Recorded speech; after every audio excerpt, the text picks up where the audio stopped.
Cuando es alguien de mi empresa, pego un puñetazo en la mesa y digo, hey, o curras mañana o a la calle. ¿Por qué? Porque es mi dinero. Pero como el dinero público no es de nadie, parafraseando alguna crack del PSOE, pues hay una ineficiencia absoluta. Hay una cantidad de gente que no pega un palo al agua. Hoy en Quorum Podcast, Marc Urgell, abogado, economista, fiscalista y fundador del podcast Spicy Fortuna.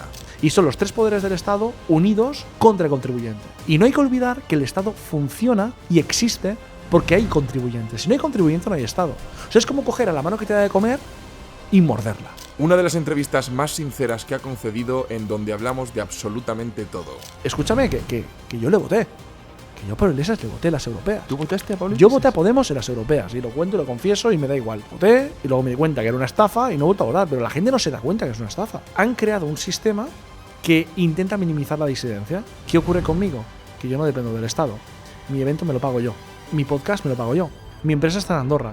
Yo hablo con total libertad. Y si a alguien no le gusta, pues que apague YouTube y que cierre el vídeo. Pero nadie me... Muy buenas a todos, ¿qué tal? Bienvenidos a Quorum Podcast un domingo más. Hoy tenemos a uno de los mayores enemigos de Hacienda. Y os voy a explicar por qué. Es una persona que se fue exiliada del país. Lo que pasa es que no se quedó ahí. Montó una empresa y empezó a llevarse a gente a Andorra. A apuñalar a Hacienda donde más le duele, en la recaudación. Marc Urgell, muchas gracias por estar en Quorum Podcast. ¿Qué tal? Un placer. Eso de que se lleva a la gente parece secuestro, ilegal, pero no, se van todos voluntariamente y con muchas ganas. ¿Tú crees que eres enemigo de Hacienda? ¿Tú crees que te tienen vigilado? No, yo creo que no, porque al final pues yo no soy una fortuna que se va. Yo cuando me fui de España era pobre, era muy pobre, tenía, siempre digo, menos de 1.000 euros en la cuenta, con lo cual, pues ya verás tú, qué miedo de que me vaya de España, ¿no? Pero sí que es verdad que yo creo que sí que me tiene un poco en el punto de mira por la divulgación, ¿no? Sobre todo porque al final que yo pueda llevarme a 1.000 personas de España a otro país, pues les hace cierto daño, pero sobre todo que yo divulgue cuestiones tan básicas como esto no es pagar y da igual, sino que yo si pago quiero una contraprestación del Estado. Estas ideas de cuestionarte las cosas es lo que a ellos más les molesta. Al final, en Spicy nos escucha mucha gente, ¿no? Y este degoteo, digamos, ideológico hace daño. Sí, porque ahora hablaremos de Spicy, pero al final eres un tío que se fue. ¿Con qué edad te fuiste para allá? ¿Con 22? Con 22 años. Ojo, quiero decir, te fuiste cuando Andorra eso era un campo con ovejas y sin faltar, ¿no? Pero que no es lo que es Andorra hoy, ni mucho menos. Yo la última vez que estuve fue hace unos meses y el salto con los últimos 3 años es brutal, ¿no? O sea, ¿por qué te fuiste para allá siendo un chaval y siendo eso la nada? Pues mira, básicamente porque justo veníamos de la crisis del 2008, que fue una crisis en España muy dura, y yo terminé la carrera y después de estudiar hice dirección de empresas primero y vi que la oferta que había, las ofertas laborales eran muy precarias. Entonces me dio por salir. Y dentro de salir de España, pues lo más cerca que había era Andorra. Entonces, bueno, conocí a gente en Andorra y dije, voy a probar, ¿no? Entonces fui para allá, probé. Mi idea era hacer un par de años allá y luego volver, ¿no? Ese era un poco el plan. Uh-huh. Pero cuando vi lo bien que vivía ahí, también lo mucho que faltaba por hacer, la falta, ¿no?, de profesionales de mi sector, dije, oye, aquí soy un activo muy bien valorado y a veces cuando no te gusta lo que ves en tu país, pues te puedes mover, ¿no? Y quejarse es muy fácil, pero lo que es más difícil es tomar acción, y yo tomé acción y me fui. Y hasta hoy. No tienes pensado volver, ¿no? A ver, es una pregunta bastante habitual, ¿no? O sea, yo sí que podría volver aplicándome la ley Beckham, que es el régimen de impatriados, que tolera una tributación del 24%, aceptable mínimamente, aunque es más del doble de lo que pago ahora, ¿vale? Pero sería aceptable. El problema no es tanto los impuestos, sino es más el concepto de país, ¿no? O sea, yo lo que veo en España, pues en lugar de ir a mejor, desde que me fui, ha ido a peor. Y sinceramente es un país que no me aporta ni seguridad jurídica, ni seguridad en general, que lo que veo no me gusta. Veo que se ayuda no al débil, sino que se ayuda al vago, se castiga al que intenta hacer cosas, se penaliza al empresario, al autónomo, no a los ricos, al autónomo, que el carpintero no es rico, es un trabajador, es un currela como cualquier otro que madruga y se juega su patrimonio. A ese tío lo puteas para que haya unos cuantos que llevan del cuento, ¿no? Uh-huh. Yo veo eso y no me apetece venir a aportar aquí. Es un tema más ideológico que no puramente económico. Y España me encanta, es un país maravilloso y me flipa Madrid, me flipa Galicia, me flipa Andalucía, el País Vasco, me encanta. O sea, la geografía española es brutal, pero nos gobiernan los peores, tío. Es una locura. Uh-huh. Yo con este gobierno no puedo volver. Que fíjate la analogía que haces, porque en España hemos escuchado muchas veces que, oye, yo no puedo ¿cómo decirte? Yo no voy a comprar alimentos que vengan de un país donde no se respetan los derechos de los homosexuales, o no me iría a vivir a un sitio donde no se respetan los derechos de la mujer. Y tú al final, sin ser tan radical, no, pero dices, oye, es que yo no me iría a un sitio en el que no es justo. Ya no solamente conmigo, sino que veo que es un país insolidario bueno, literalmente tiene una casta política que se dedica a atracar a la gente. Y es tremendo, ¿no? Porque además, si tú llevas 11, 12 años fuera de España, ya en Andorra, claro, han pasado muchos años. Habrás visto una degradación del país, visto desde allí, desde unos kilómetros al norte, pero sí que es cierto desde un punto de vista de que vives ahí en un valle protegido, con una seguridad y con una estabilidad, habrás visto degradarse esto y olvidándonos de los impuestos, ¿no? Muy fuerte, y sobre todo piensa que yo lo veo desde la barrera, pero también veo el discurso de... Yo cada semana recibo a gente que se quiere ir de España, cada semana.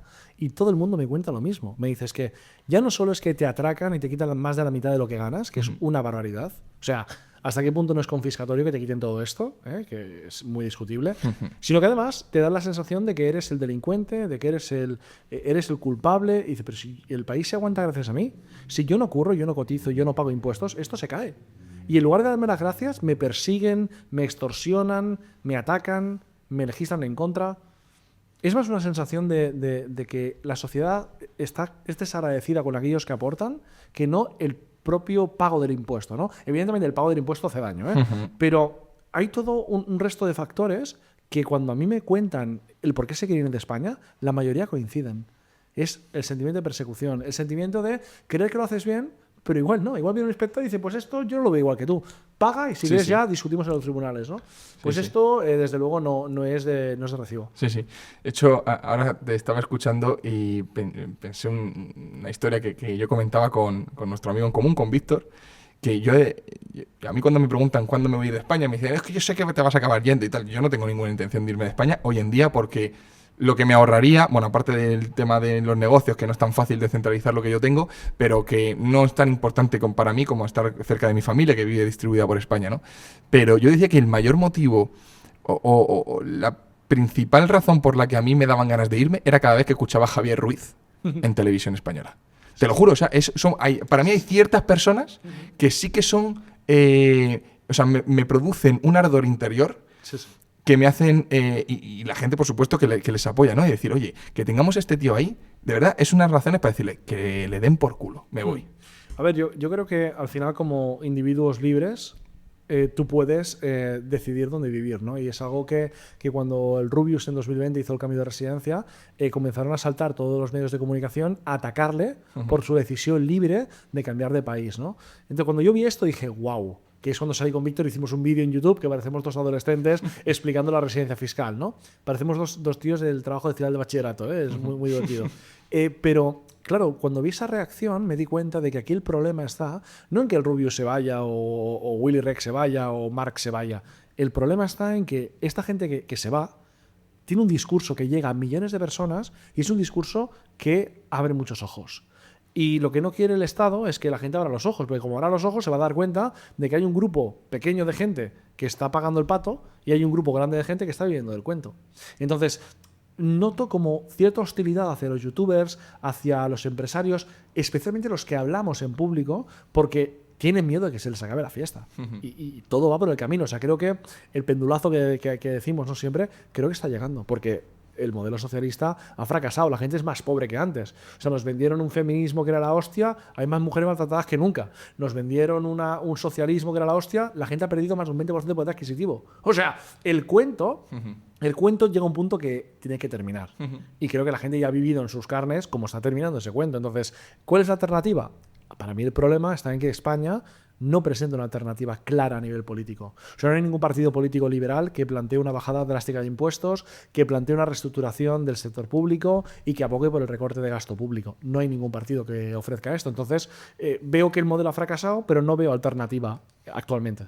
Sí, claro, es interesante lo que dices en cuanto a los empresarios que habláis, porque efectivamente tú tienes un podcast que estás con Willy Rex, con Álvaro y con Euge, que os escuchan millones de personas. Sois empresarios, sois gente conocida y estáis empezando a hacer pupa.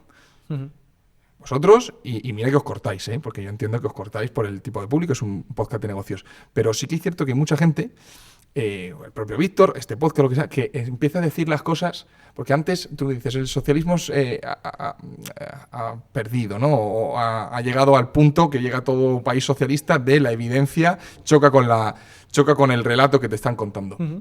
Pero la diferencia cuando existe un país que sí que se instala en el socialismo durante tantos años es que vive en cámara de eco su población. Claro. Aquí no. Y de hecho estamos viendo cómo están empezando a limitar, de momento de manera chorra, y acabamos de escuchar en la nueva aplicación esta de Odio con H, Odio con H, que es ridículo. De hecho, además es que los españoles, sobre todo pues, el de Internet, el troll de Internet, que nos estamos... Bueno, yo estoy muy preocupado por no salir en los primeros 10 puestos de ese ranking. O sea, si yo no salgo en esos primeros 10 puestos, me lo tomaría a lo personal, ¿no? Es decir, es ridículo. Pero sí que es cierto que, ojo, la están soltando, ¿eh? Para mí están enseñando la patita, porque es la única parte que no pueden controlar. Absolutamente. De hecho, justo lo decías, ¿no? Spicy Fortuna es un podcast de negocios. Pero es que los negocios y la economía están vinculados con la política, quieras o no. Y por eso siempre el tema sale solo, ¿no? Aunque mis compañeros me censuran, me siento un preso político censurado. Pero aquí no tengo censura. Aquí me voy a soltar bastante hoy, así que lo pasaremos bien. Efectivamente, creo que hay un problema y es en el control del relato, ¿no? Si tú tienes a personas en Internet diciendo cosas que contradicen el relato oficial del Estado, las personas pueden cuestionarse si eso es verdad o no.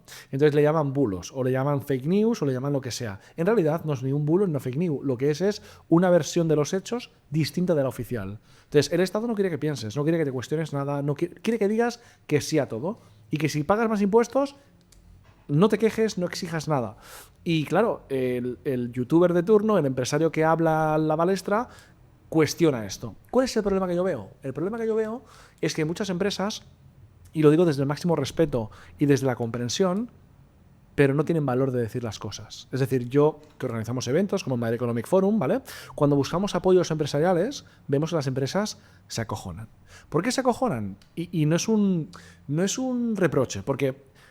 No y sí. Es un reproche porque creo que se acobardan, pero no es un reproche porque entiendo que un CEO tiene que velar por el mejor resultado de su compañía. Si entiende que participando y apoyando un discurso puede poner en riesgo su facturación, yo entiendo que no lo haga. Pero eso nos lleva al siguiente estadio y es, ¿realmente el que tú digas libremente tu opinión política puede perjudicar a tu negocio? Y la respuesta es que sí. O sea, el Estado está configurado de tal forma, una red clientelar tan clara, que depende de cómo te posiciones te puede afectar. Te pueden censurar, te pueden multar, puedes perder contratos públicos, etc. Entonces, han creado un sistema que intenta minimizar la disidencia. ¿Qué ocurre conmigo? Que yo no dependo del Estado. Mi evento me lo pago yo. Víctor y yo ponemos la pasta y ya está. Y nos jugamos pues el $500,000 de euros o lo que sea, ¿no? Mi podcast me lo pago yo. Mi empresa está en Andorra. Yo hablo con total libertad. Y si a alguien no le gusta, pues que apague YouTube y que cierre el vídeo. Pero nadie me puede condicionar porque no dependo de nadie. Pero si estás en España, tienes un problema de dependencia. Y eso huele a dictadura autoritaria, sinceramente. Perdona que interrumpa este podcast, pero necesito pedirte un favor. Necesito que te suscribas al canal. Es totalmente gratuito. Mientras me estás escuchando, justo debajo de la descripción del vídeo hay un botoncito que pone suscríbete. La inmensa mayoría de la gente que ve las entrevistas no está suscrita al canal. Es gratis y a mí me ayuda mucho a crecer, a que cada vez pueda traer a mejores entrevistados y sobre todo a haceros presentes en el canal. Muchísimas gracias y continuamos. Yo sí que voy a ser más crítico, porque yo tengo una empresa y la tengo aquí en España, y yo sí que voy a ser más crítico con los empresarios, por una sencilla razón. Yo entiendo que el empresario tiene que velar por el interés de su compañía. Y si puede sufrir una cancelación, una campaña de cancelación, y te puede perjudicar, obviamente, lo primero es el negocio, porque uno, es tu forma de vida, y segundo, mucha gente come de él. Estoy de acuerdo, pero hay que entender que estás siendo un rehén. Es decir, esto es una técnica de puro maltrato, ¿vale? O haces lo que yo te digo o te pego.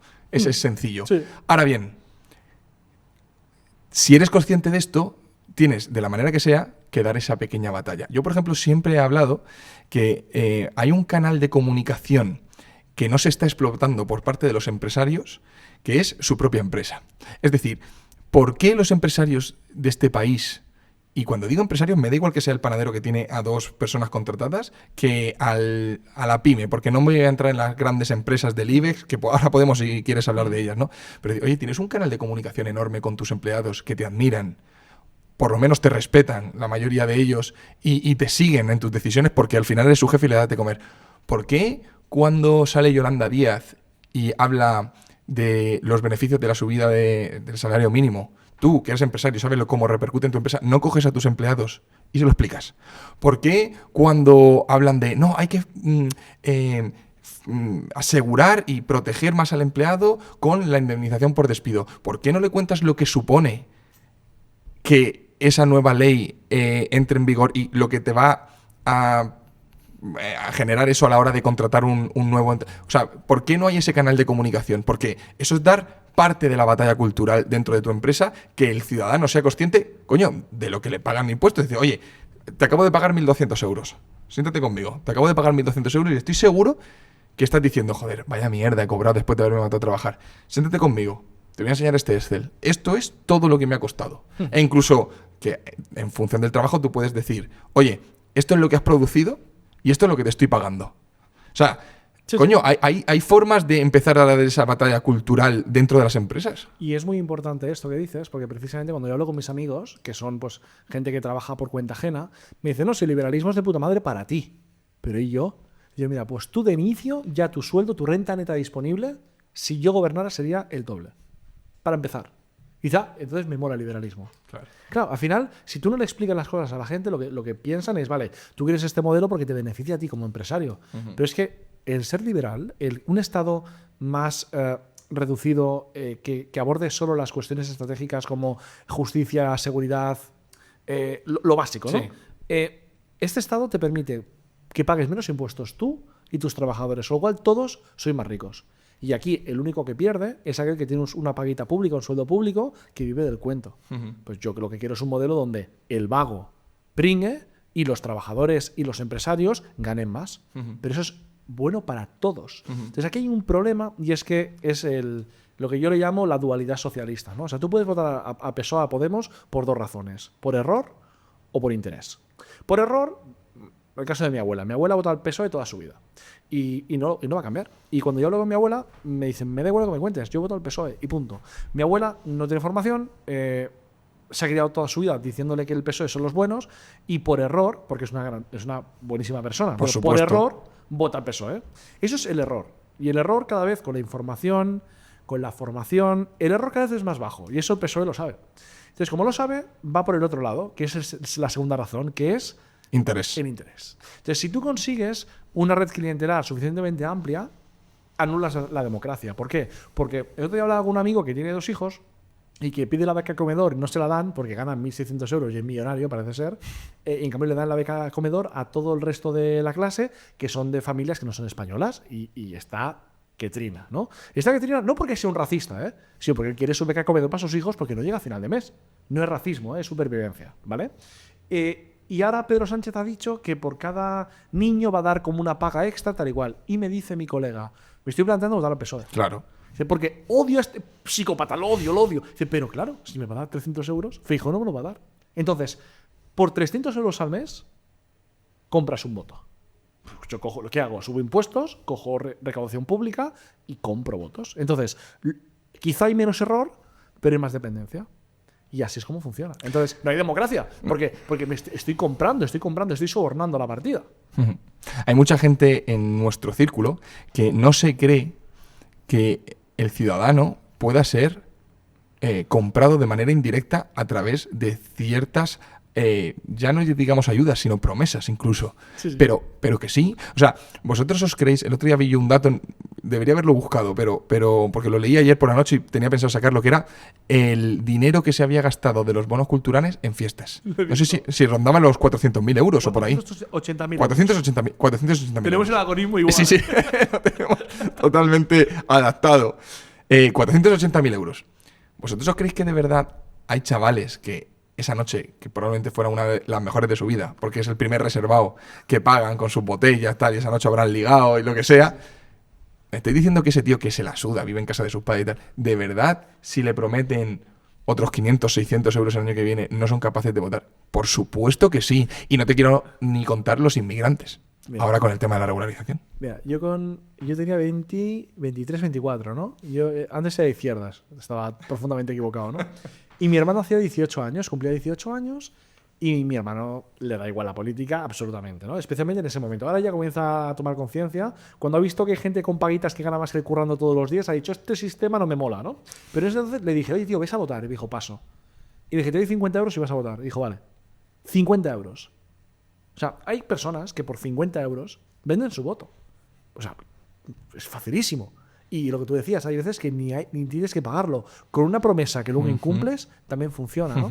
Entonces, yo creo que la democracia, cuando el gobierno tiene potestad para comprar y regar de dinero público, que no es su dinero, o sea, mola porque sobornan con la pasta de los otros, o sea, es una pasada, ¿no? Si tú eres capaz de comprar votos a este nivel, no hay democracia. Porque hay más funcionarios que autónomos. Entonces, han conseguido un ratio de gente dependiente del Estado tan grande y han vendido la promesa de que viene el lobo con la derecha y que se va a acabar toda la fiesta pública, que todo el mundo vota a la izquierda. Entonces, ya no perdemos por error, por falta de información, perdemos por dependencia. ¿Y qué pasó con Javier Milei en Argentina? Lo que pasó fue que se acabó el dinero. O sea, en el momento que cuando tú compras, sobornas a la gente, la inflación sube tanto que el poder adquisitivo de ese soborno no da, en ese momento se desmorona todo. Pero claro, España es un país con riqueza importante, con lo cual eso no va a ocurrir. Entonces, veo muy difícil un cambio. De hecho, a pesar de todo lo que ha ocurrido, o sea, es que lo que ha ocurrido, o sea, tenemos a Avalos en prisión, Santos Cerdán, la mujer del presidente, el hermano del presidente que no sabe ni dónde trabaja, o sea... El Partido Socialista investigado por organización criminal. Pues a pesar de todo ello, creo que si hoy hay elecciones, creo que ganarían. Sí, el bloque de izquierdas. ¿Tú crees? Es que yo creo que sí, porque aparte pactará con cualquiera, le da igual, o sea, con Satanás, con Belcebú, pactará con quien sea, ya lo ha demostrado, le da igual. O sea, yo creo que la derecha, y encima, y a esto se suma, que la derecha no tiene ningún proyecto ilusionante, es decir, a mí no me ilusiona ningún proyecto de derechas actual, y además se pelean entre ellos, con lo cual, o sea, si el PP entiende que Vox es su enemigo, tenemos un problema. Si Vox entiende que sus propios militantes son su enemigo, tenemos un problema. O sea, yo siempre me reía de la izquierda, que decía, si juntas a cuatro de izquierda en una habitación, cuando vuelves hay 4 facciones, ¿no? Y me reía de los de izquierda, ¿no? La derecha es peor. Ya. O sea, qué poco sentido de la responsabilidad de Estado. O sea, a mí me da vergüenza y lo digo abiertamente. O sea, a la gente de Vox que está peleando ahora de una forma que no entiendo nada, o del mismo PP, tíos, tenemos un problema que hay que solucionar todos juntos y es quitar a este tío del gobierno. Y en lugar de dedicaros en cuerpo y alma a sacar a este tío del gobierno, os estáis peleando por ego, poder y jerarquía. Por favor. O sea, de verdad que yo no soy militante de ningún partido, ni voto a ningún partido. De hecho, estoy en Andorra. Podría votar, pero no estoy votando porque no hay ningún proyecto que me ilusione. Pero lo que creo es que los partidos que son menos malos, porque todos son malos, pero son menos malos, deberían hacer algo. Sí, porque estamos en una situación crítica. Yo el otro día estaba reflexionando sobre lo que va a pasar. Tú acabas de decir que crees que podría ganar ahora mismo ese bloque de izquierdas, Frankenstein, como lo quieras llamar, que no es ni de izquierdas, porque os recuerdo que está con partidos que han sido la derecha más casposa de este país, como el PNV o el partido de Junts per Catalunya. Y yo, ¿sabes lo que creo? A ver qué opinas. Yo creo que este tío, que le gusta ser pionero en las cosas, yo creo que sí que es imposible que revalide. ¿Vale? Yo no lo creo. Revalide me refiero que creo que el bloque de derechas, PP y Vox, va a conseguir mayoría. Ya veremos si llegan a acuerdos, que lo lograrán. El tema es, yo creo que Pedro Sánchez va a ser el primer presidente que después de perder unas elecciones se quede. Claro, que lo dices, ¿eso cómo va? No, te estoy hablando de que pierdes y te vas a ser el líder de la oposición, siendo en el PSOE. Mirando al año 2031 y decir, vale, yo durante 10 años, porque en 2027 hará 9 años y pico, he estado cosechando una base de votantes nueva, que es esta gente extranjera, y luego mis 3, 4, 5 millones de votantes socialistas de toda la vida. Yo me quedo como líder de la oposición porque no puedo hacer otra cosa, porque yo en España no me puedo quedar. No puedo perder aforamiento y ciertos contactos dentro de un escaño. Y lo que me queda es irme a República Dominicana y la justicia me va a seguir persiguiendo, porque esto, la justicia es lenta, pero es implacable. Que eso siempre hay que acordarse de eso. Y el asunto es, yo me quedo, polarizo al máximo durante los años de gobierno de derechas, porque va a prender las calles, va a forzar una situación crítica con la vivienda, con la sanidad, con cualquier servicio público, y en 2031 me vuelvo a presentar. Es una locura porque nadie entendería que un tío, después de perder las elecciones, después de haber estado 10 años de presidente, se vaya a la oposición. O sea, no tiene sentido. Pero es Pedro Sánchez, que la gente lo olvida. ¿Tú qué opinas? Que es un escenario verosímil. O sea, el tema es si en estos 5 años de por medio no lo procesaran antes. Porque, a ver, yo lo de la justicia es implacable, tengo mis reservas al respecto, ¿eh? No creo que siempre lo sea y no creo que siempre lo sea igual con todo el mundo. Y sería un escándalo. Bueno, en Francia ya ha ocurrido, ¿eh? Que han procesado al Sarkozy condenado. Pero, hombre, Pedro Sánchez está actualmente en rebeldía, si no me falla la memoria, porque no se presentó a declarar en una de las causas en las que está citado.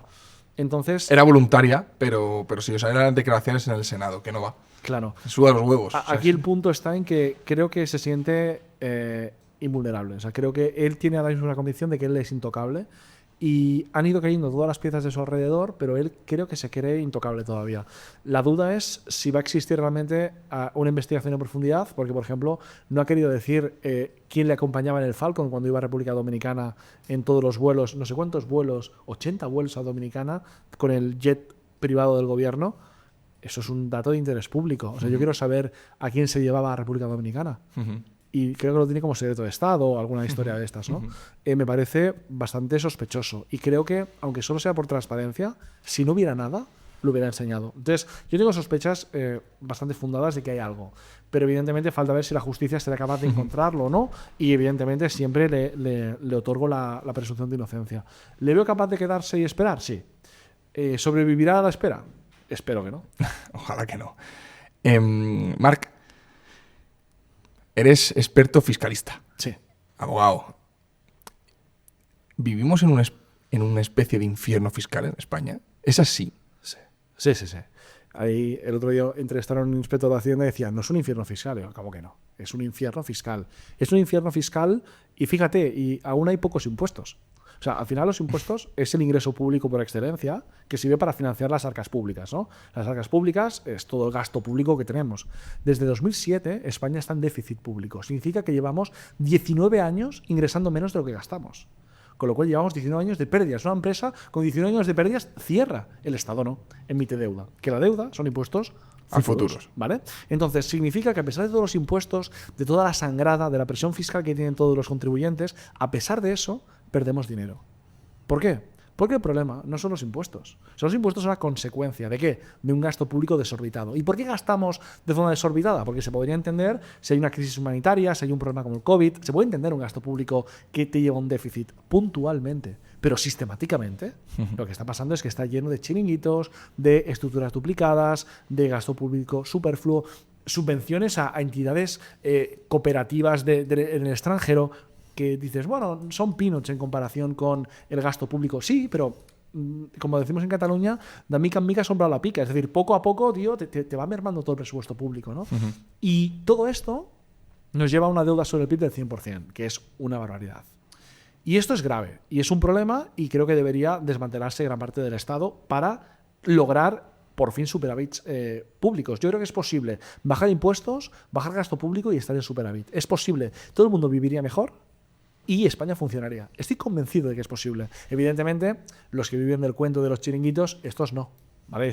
Para estos es un problema, pero es posible hacerlo. Lo que yo veo en este caso es que no hay voluntad política. ¿Por qué? Porque a más presupuesto tenga, más votos puedo comprar. Entonces, como mi incentivo es salir reelegido el año que viene, yo lo que quiero es comprar el máximo de votos posibles, con lo cual quiero el máximo de gasto público posible, con lo cual si endeudo al país me da absolutamente igual. ¿Y qué responsabilidad tiene Pedro Sánchez de esto? Cero. Pedro se puede ir mañana dejando al país endeudado hasta las trancas y no tiene ninguna repercusión legal. Pero es que además hay otro gran elefante de la habitación, que son las pensiones. Si tú computas el compromiso futuro que España está contrayendo con los actuales cotizantes, es que igual te vas a una deuda sobre el PIB del 300%. Depende de la evolución demográfica, la esperanza de vida, etcétera, ¿vale? pero hay una situación de crisis absoluta financiera en el país y nadie lo está viendo. Entonces yo creo que hay un problema de incentivos. El gobierno no tiene un incentivo a recortar nada y no tiene un incentivo a encontrar un equilibrio presupuestario. De hecho, no han presentado ni presupuestos, creo. O sea, les da igual. No, desde el año 2023 Les da viven igual. con los presupuestos de un país que no existe ya. El país que éramos en 2023 no es el mismo que en 2026. Es una locura como le preguntan a la ministra Montero, que es como Montoro pero en mujer. Tanto monta tanto, da igual. Y le preguntan por los presupuestos, que va con retraso, y dice, sí, estamos ya puntito a puntito. Tío, cuando un autónomo presenta un poquito tarde una declaración, le metéis una sanción. No, coño, que están todo el día con la Constitución en la boca, que eso es anticonstitucional. O sea, es que estás... Porque, ojo, tú puedes no sacarlos adelante, pero tienes la obligación de presentarlos. Es que esta gente se la suda. Sí. O sea, no los presenta. Y no los presenta porque, por una sencilla razón, como saben que no los van a aprobar, ¿para qué cojones van a trabajar en lo que es preparar unos presupuestos generales del Estado, intentar negociar? O sea, es un gasto no están haciendo su trabajo. Tal cual. O sea, la ministra de Hacienda no hace su trabajo. O sea, todo el mundo debería entender que un ministro de Hacienda, joder, es un puesto muy importante, con mucho trabajo. Es ministra de Hacienda y a la vez candidata a las elecciones en Andalucía. Sí. En un periodo, no se ha abierto la campaña en Andalucía, pero las elecciones son dentro de unos meses. Quiero decir, que es un trabajazo, para que veas que no curran. Pero te digo, España es un infierno fiscal y no solo es un infierno por los tipos impositivos, sino también es un infierno por la persecución que los empresarios especialmente sufren. Y empresarios me refiero a autónomos, a pymes, que es el principal tejido empresarial español. Es un infierno a todos los niveles y quien diga lo contrario miente. Y miente porque si tú haces un comparativo, dirán, no, es que en otros países de Europa la presión es superior. Ya, claro, pero con rentas mucho más altas. Ganan mucho más y por eso pagan más. O sea, el esfuerzo fiscal, que es lo que te pica. En España estamos abordando un esfuerzo fiscal que está por encima de la media, pero muy por encima de la media. Y lo peor es que si tú tienes un modelo de país que te sangran como contribuyente, pero luego te dan seguridad, te dan una educación pública de calidad, te dan una sanidad pública de calidad y no hay listas de espera, digo, pues mira, es un atraco igual, pero por lo menos pago y recibo en contraprestación. Pero lo que ocurre en España es que estás pagando una barbaridad y cuando llamas para una operación de rodilla te dan 3 años de lista de espera. Y el dinero público se gasta en cosas que no revierten en el ciudadano. Y eso, o los ciudadanos toman conciencia y comienzan a alzar la voz, o no están tomando el pelo. Entonces es un infierno fiscal y además malbaratan todo el recurso público. O sea, es lo peor de lo peor. Sí. Ingresamos más que nunca y tenemos los peores servicios que nunca. Exacto. Con ese discurso de que al final la gente es consciente, pero hasta que no lo ves en tus propias carnes, no sabes en realidad el tiburón de Hacienda hasta qué punto muerde, ¿no? Sí. ¿Tú qué cosas has visto que te hayan llamado la atención en estos años? Porque me imagino que cuando tú llevas a alguien fuera del país, que viene de España, pues tiene que dejar todo lo que tiene y me imagino que ahí habrá persecución. ¿Tú qué cosas has visto ahí? A ver, lo primero es que cuando haces un cambio de ese estilo tienes que hacerlo bien acompañado, bien asesorado, siempre, porque hay que cumplir las leyes del país de salida y las leyes del país de entrada. Y esa transición es muy importante hacerla bien. Hacerlo mal puede ser sinónimo de una inspección, ¿no? Si lo haces bien, y por mi experiencia de más de 10 años haciendo esto, hablamos de que en torno al 8% es inspeccionado. 8 de cada 100. Y yo represento a deportistas de élite, creadores de contenido, gente con un perfil muy público, que si tienes un perfil público, prácticamente dalo por hecho, ¿no? Dalo por hecho, ¿vale? ¿Qué es lo que veo? Lo que veo es que Hacienda intenta por todos los medios evitar que te vayas. Es decir, oye, te pongo trabas administrativas, te cuestiono tu residencia, no tengo pruebas, pero bueno, me acojo a lo que sea, aun sabiendo que no tiene mucho fundamento, pero me acojo a lo que sea para intentar llevarte por delante. Especialmente con figuras públicas. Y bueno, es algo que, bajo mi punto de vista, es un atropello, porque al final el Estado se divide en 3 poderes, ¿vale? El ejecutivo, el legislativo y el judicial. El legislativo hace unas leyes, francamente, contrarias al contribuyente y además subjetivas. Y esa subjetividad es un arma con pólvora del rey, para el inspector. Luego el ejecutivo, que da directrices al Ministerio de Hacienda, ¿vale? Para que sea implacable. Y te pongo unos bonus para que estés aún más motivado para perseguir al contribuyente. Y por último, judicial. ¿Qué ocurre? Que un inspector, cuando considera que tú te has equivocado, que hay que pagar más, ¿vale? Que siempre casualmente ocurre así, y tú no estás de acuerdo, pierdes en vía administrativa, lo cual te da derecho a abrir la vía contenciosa, ¿vale? Tienes primero el tribunal administrativo y luego Audiencia Nacional, ¿vale? En ese caso, la ley administrativa dice que los actos administrativos son firmes. Y esa firmeza administrativa te obliga a pagar. O sea, tú y yo discutimos, ¿vale? Yo creo que tengo la razón y probablemente la tenga, pero tú que eres inspector dices que no. Yo tengo que pagar para poder ir a pelear contigo en un tribunal imparcial. ¿Y cuál es el problema del tribunal imparcial? Que la justicia está colapsada. Porque a pesar del récord en recaudación, no hay recursos para el Ministerio de Justicia. Entonces, tú te quedas con mi dinero durante 4, 5, 6, 7, 8, 9 años, lo que tarde la justicia en resolver. Y cuando me das la razón, porque tenía razón, me devuelves mi dinero. ¿Y qué pasa con mi sufrimiento, mis costas, el costo de oportunidad de haber invertido ese dinero en otro negocio? No, te pagamos intereses de demora. Vale. El interés de demora hay una resolución reciente del Supremo que dice que, además, hay que declararlo en la base general. ¿Qué significa? Que cuando tú me pagas la compensación del interés de demora, ¿vale?, me haces declararlo como un ingreso, no de la base del ahorro que pago el 19%, no, de la base general que pago el 50% y me quitas la mitad otra vez.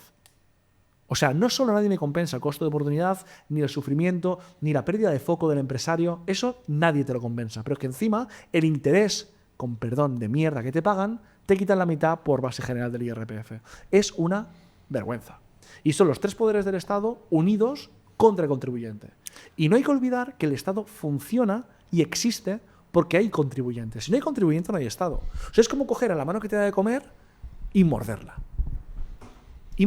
Sin ningún tipo de miramiento, ¿no? Entonces creo que el contribuyente, que es el que aporta, está cada vez más cansado, y yo lo noto en mi día a día. O sea, los empresarios están hartos de tener que ser quienes apoquinan, quienes cubren los costes y luego les tratan de esta forma.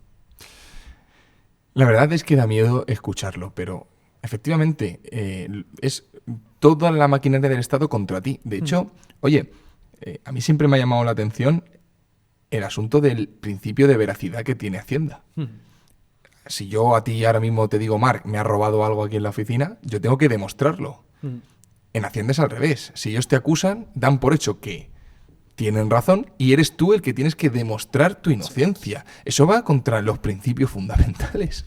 Sí, no es exactamente así, pero en resumen... Sí, por entenderlo, ¿eh? Pero la cuestión es que el funcionario público tiene una potestad, ¿no? Y esa potestad es que, en principio, como es funcionario público, es un ser tocado por Dios que no puede ser malo. Entonces, la ley le otorga ciertas prerrogativas asumiendo que un funcionario público jamás actuará en contra del ordenamiento jurídico. Jamás. Claro. Jamás. De hecho, si tú buscas inspectores condenados por prevaricación, hay muy pocos. Entonces, claro, si tú asumes que esa persona va a actuar de buena fe, esta facultad no está mal tirada. Pero el problema es que en la vida, en Hacienda y en cualquier otro sitio, hay una desviación. Hay personas que actúan mal. Y claro, esa prerrogativa junto con la mala fe de un inspector se traduce en un abuso de poder absoluto. Entonces, yo entiendo que exista esta facultad, lo puedo entender, pero un mal uso deja al contribuyente absolutamente indefenso, ¿no? Sí. Y además, la gente se está quemando porque estás viendo como tú no tienes narices de salir de este bucle, ¿no? De esta mafia en la que te está apretando, pero luego ves como hay casos de corrupción ahora dentro del Ministerio de Hacienda. O sea, quiero insistir en una cosa que, como España va atropellada con las noticias, la gente no se acuerda, pero es que el número 2 de la ministra de Hacienda está dimitido e investigado, imputado, por supuestamente ser flexible con ciertas empresas a cambio de dinero. O sea, es decir, empresas que para pagar menos, o pagar menos, o para ser adjudicatarias de un contrato público, o para conseguir que se aceleraran ciertos trámites, etcétera, soltaban por detrás y desde el Ministerio de Hacienda ejecutaba. La corrupción, al final, lo que demuestra es ese sistema de que, oye, sí, esto solamente es para unos pocos. Bueno, ¿y el caso de Montoro y Asociados? El equipo económico de Montoro. El equipo económico. Sí. Bueno, aquí estuvo Javier Chicote hace unos programas y nos comentó lo del informe Chicote.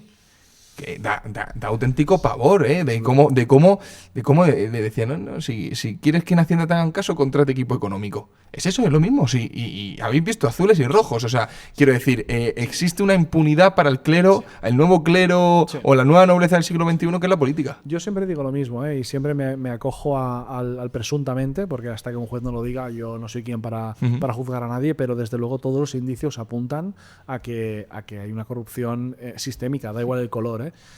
Creo que es inherente al ser humano en parte. O sea, creo Por que supuesto, sí la hay. La corrupción ha existido y existirá, pero creo que lo que diferencia a una democracia con separación de poderes de otra cosa es que cuando se localizan esas irregularidades, quien la hace la paga.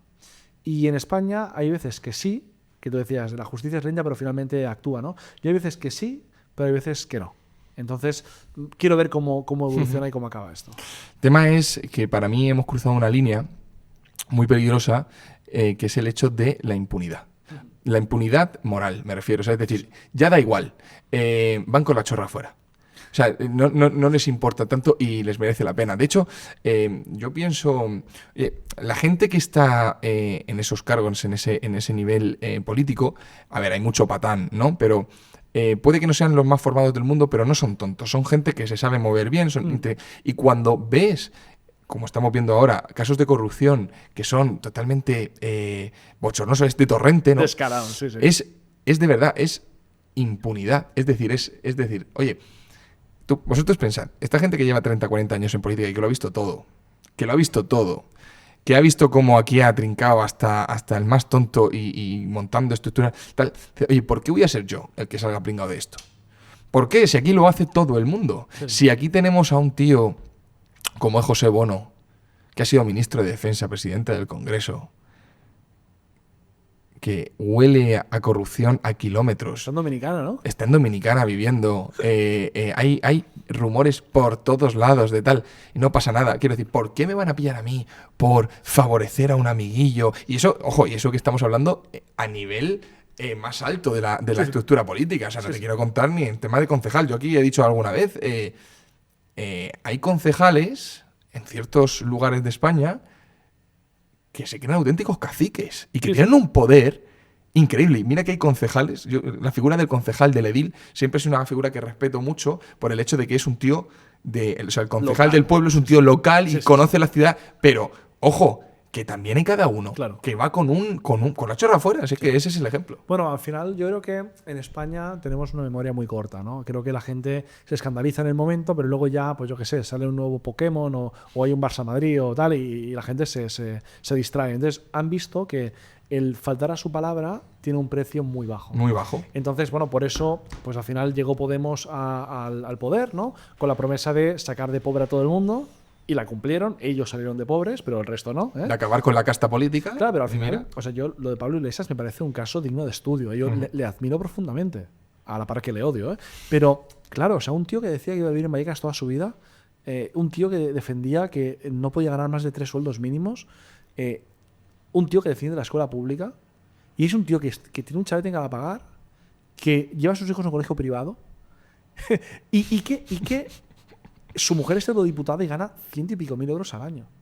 O sea, ¿cómo puedes tener la poca vergüenza? Y sobre todo, no, la poca vergüenza te la compro, pero ¿cómo puede ser que haya gente que todavía respalde su proyecto político o todavía le daría un voto? O sea, el problema no lo tiene de la coleta, el problema lo tiene la gente que aún le daría el voto. Totalmente. O sea, escúchame, que yo le voté. Que yo a Pablo Iglesias le voté las europeas. ¿Tú votaste a Pablo Iglesias? Yo voté a Podemos en las europeas, y lo cuento, lo confieso y me da igual. Lo voté porque vi una gente de la universidad inteligente, que parecía honesta y que decía cosas que a mí me sonaban guay, tío. Oye, pues vamos a bajar retribuciones, vamos a que el pueblo salga al pueblo, tal. Y dije, guay, me mola, te voto. Voté y luego me di cuenta que era una estafa y no he vuelto a votar, pero la gente no se da cuenta que es una estafa. Entonces, creo que la gente tiene muy poca memoria. Y eso es una baza con lo que los políticos juegan. Entonces, te montan un escándalo. De hecho, mira, fíjate, en lugar de estar hablando de temas importantes, estamos hablando de una agresión de Vito Quiles a Sara Santolaya mediante telequinesia, porque no la toca. No, pero es real. Y montan un circo y todo el mundo está hablando de esa movida. pero porque son muy buenos en la comunicación. Son muy buenos. Son muy buenos en la comunicación. Entonces saben anexar al pueblo, saben darle la vuelta a las cosas, y bueno, pues ahora se habla de la agresión y del cabestrillo de Sara Santolaya. Es que... La gente dice que son cutres, pero realmente, mira, lo mejor que ha hecho Pedro Sánchez en estos años ha sido tomar la temperatura perfecta de la gente. No, desde Franco, o sea, desde Franco no había una persona en este país que supiera leer tan bien a la gente en España, a cómo es el ciudadano medio español. Y en cuanto al tema de la distracción comunicativa, Pedro Sánchez ha sido el mejor. Mira, la única vez que ha declarado en el Senado por el tema del caso Koldo y por lo de su mujer, no sé si te acuerdas que apareció con unas gafas. Esas gafas llamaron la atención, centró el tiro ahí, y una hora después de haber declarado y que todo el mundo estuviera en Twitter hablando de las gafas, en la SER estaba entrevistando al dueño de la tienda de gafas y decía que él era un cliente muy habitual, se dejaba aconsejar. Yo me acuerdo del titular de la SER, después de haber hablado de que no sabía si el padre de Begoña había financiado con dinero de prostitución a las primarias, Pedro Sánchez se deja aconsejar. Es increíble. Titular, quiero decir, son buenos pero porque conocen la naturaleza. Iván Redondo, que ahora saca un libro, estoy frito por leérmelo, el manual, no quieres que quiera hacer la publicidad, pero es que quiero ver cómo funciona la mente de ese tío. Era un cutre, porque era un cutre. Sí. Pero era un cutre, pero porque para llegar a hacer eso había que entender las cutradas a las que estamos acostumbrados los españoles, y es la verdad. Y no somos conscientes, porque también por el ego tú decías, la gente no es capaz de girar el voto, de darse cuenta.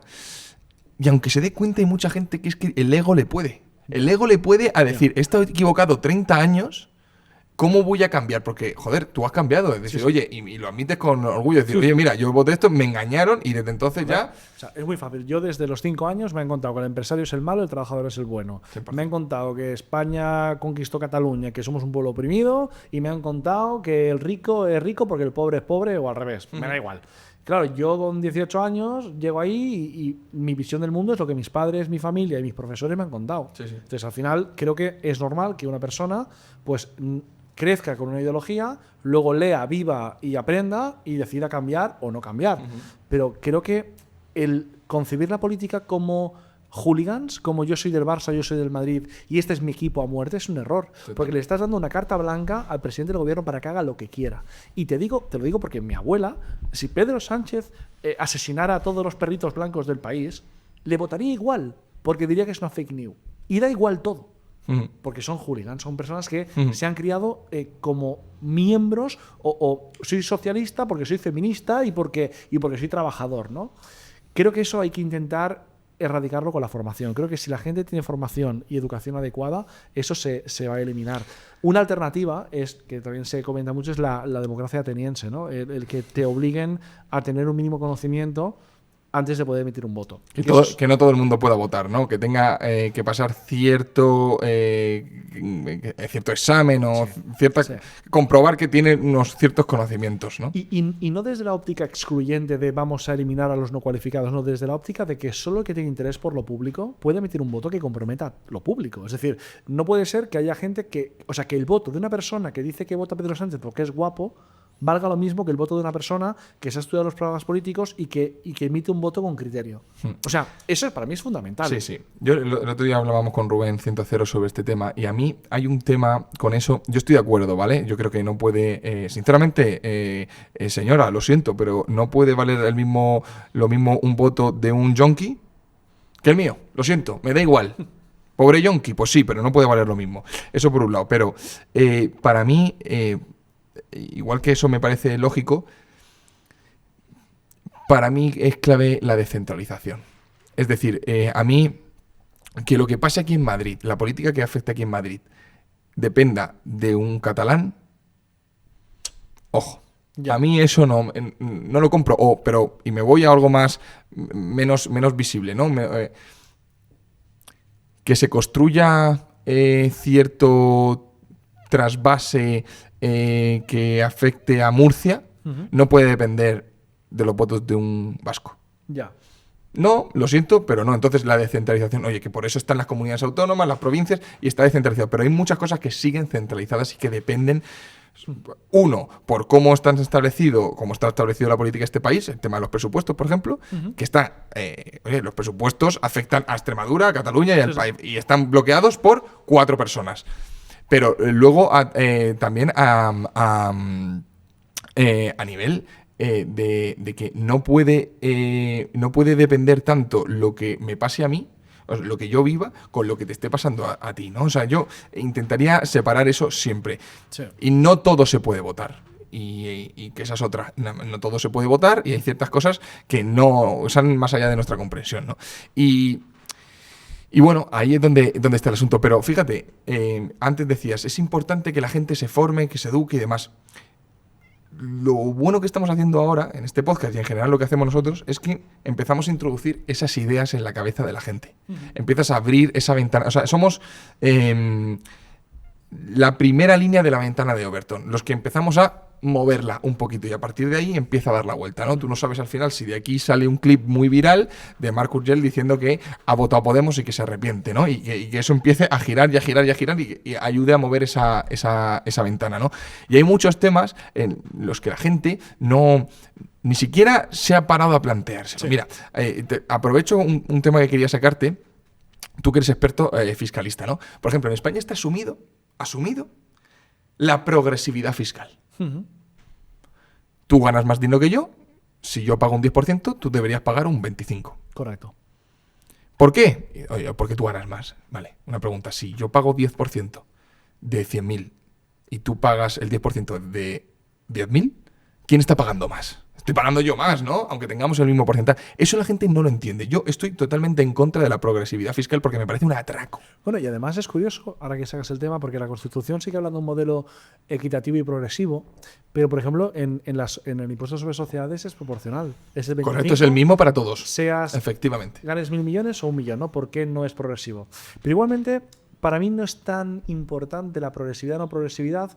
La proporcionalidad podría ser un modelo igualmente válido, como en el caso de Andorra, que es un 10% y se acabó, ¿vale? De hecho, en Andorra la progresividad se introduce con una exención de los primeros 24.000 euros, ¿no? No pagas nada en los primeros 24, exacto, ¿no? La película aquí es que a mí me da igual la progresividad. A mí lo que me preocupa es los tipos de progresividad. Porque si la progresividad fuera entre el 1% y el 12%, estaríamos todos contentos. El problema está en que estamos en progresividades de hasta el 50%. O sea, ese es el problema principal.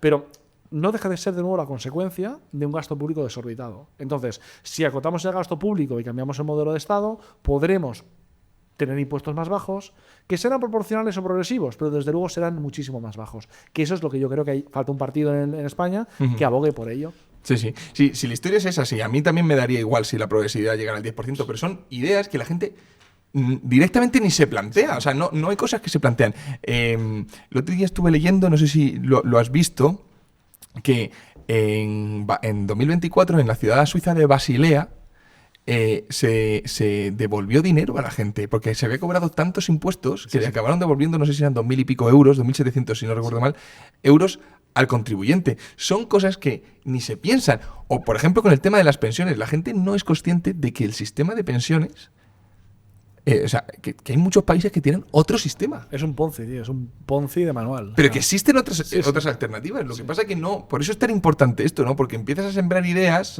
y empieza a moverse esa ventana. Sí, pero precisamente el tema de las pensiones, que es algo que es fundamental y que es un problema que afecta a España, pero afecta a Andorra y afecta a otros países, claro. Ningún político lo pone encima de la mesa. ¿Por qué? Porque eso no da votos, eso los quita. Entonces, ¿hay un problema? Sí, pero es mi problema, no. El problema será del que le llegue esta patata caliente. ¿Yo abordarlo? No, a mí el interés general me da igual.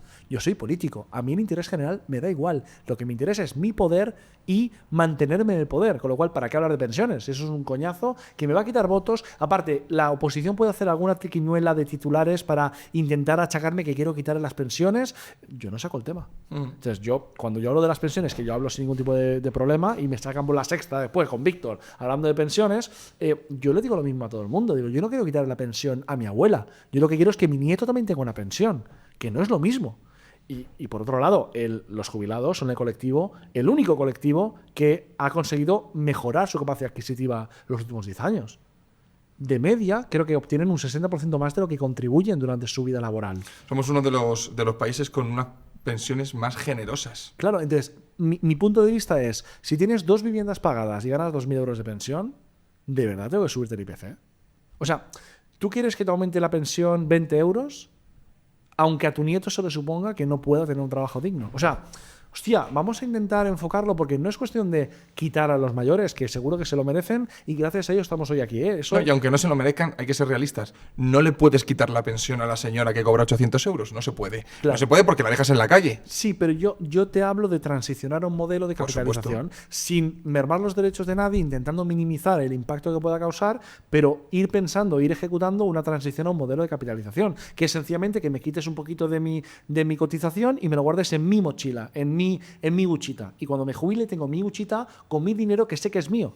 Y no dependo de que cuando yo me jubile haya no sé cuántos millones de jóvenes trabajando, cotizando para mí. Pero es que es muy sencillo. Totalmente. Es un mecanismo de ahorro individualizado, forzoso. ¿Por qué? ¿Por qué forzoso? Porque como no tenemos una mierda de educación financiera, somos incapaces de ahorrar. Nos lo gastaríamos en el iPhone 16. Entonces, para evitar que hagas eso, el Estado te fuerza a ahorrar. ¿Me gusta como liberal? No, pero como liberal observo y veo que las personas de España pues no tienen capacidad de ahorro, pues entiendo el por qué se hace así. Como persona pragmática, está claro. Sí. O sea, yo siempre pongo el ejemplo, muchos hablan de sistemas mixtos. O sea, sistemas mixtos sí que hay, pero para mí el sistema al que habría que abogar, que es una transición de 1 o 2 generaciones, que es el sistema australiano, que con el superannuation, que al final... Tú pagas, tú trabajas, pagas tus impuestos y el Estado te dice, oye, de estos 450.000 fondos, sí. Elige lo que quieras, pero ahí va a ir. Y si te mueres, se lo quedan tus hijos. Si se te quema la casa, se te prende fuego la casa, puedes solicitar, si te quedas enfermo, paralítico, lo que sea, puedes tirar de ese dinero. El tema es que hay otros modelos. Y en cuanto a lo que decías de la voluntad política, fíjate, aquí que últimamente los que más palos me dan son mis amigos de Vox, no entiendo por qué, pero me dan muchos palos. Les reconozco que me pareció muy bien que el otro día en el Congreso, cuando se votaba la revalorización de las pensiones, ellos votaron en contra. Con unas elecciones en Castilla y León a punto de convocar. Votaron en contra. Ojo, no sé cuál será su interés final y qué harán realmente cuando consigan el poder, si es que lo consiguen algún día. Pero lo empezaron a hacer, empieza a haber ese movimiento.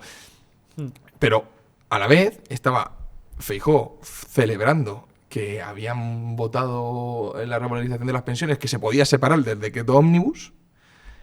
Y decía, oye, ¿tú sabes que le acabas de subir la pensión efectivamente al que tú decías con 2 pisos y cobrando la pensión máxima? ¿Tú sabes que se lo ha subido también? Un 3%, un 2,7%.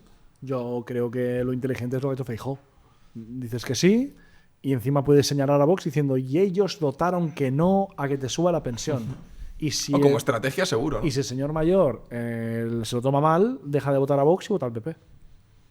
Es decir, como jugada política, para mí Vox ahí patina. Pero claro, han actuado de forma honesta, ¿no? Pero es que la honestidad en la política está muy penalizada.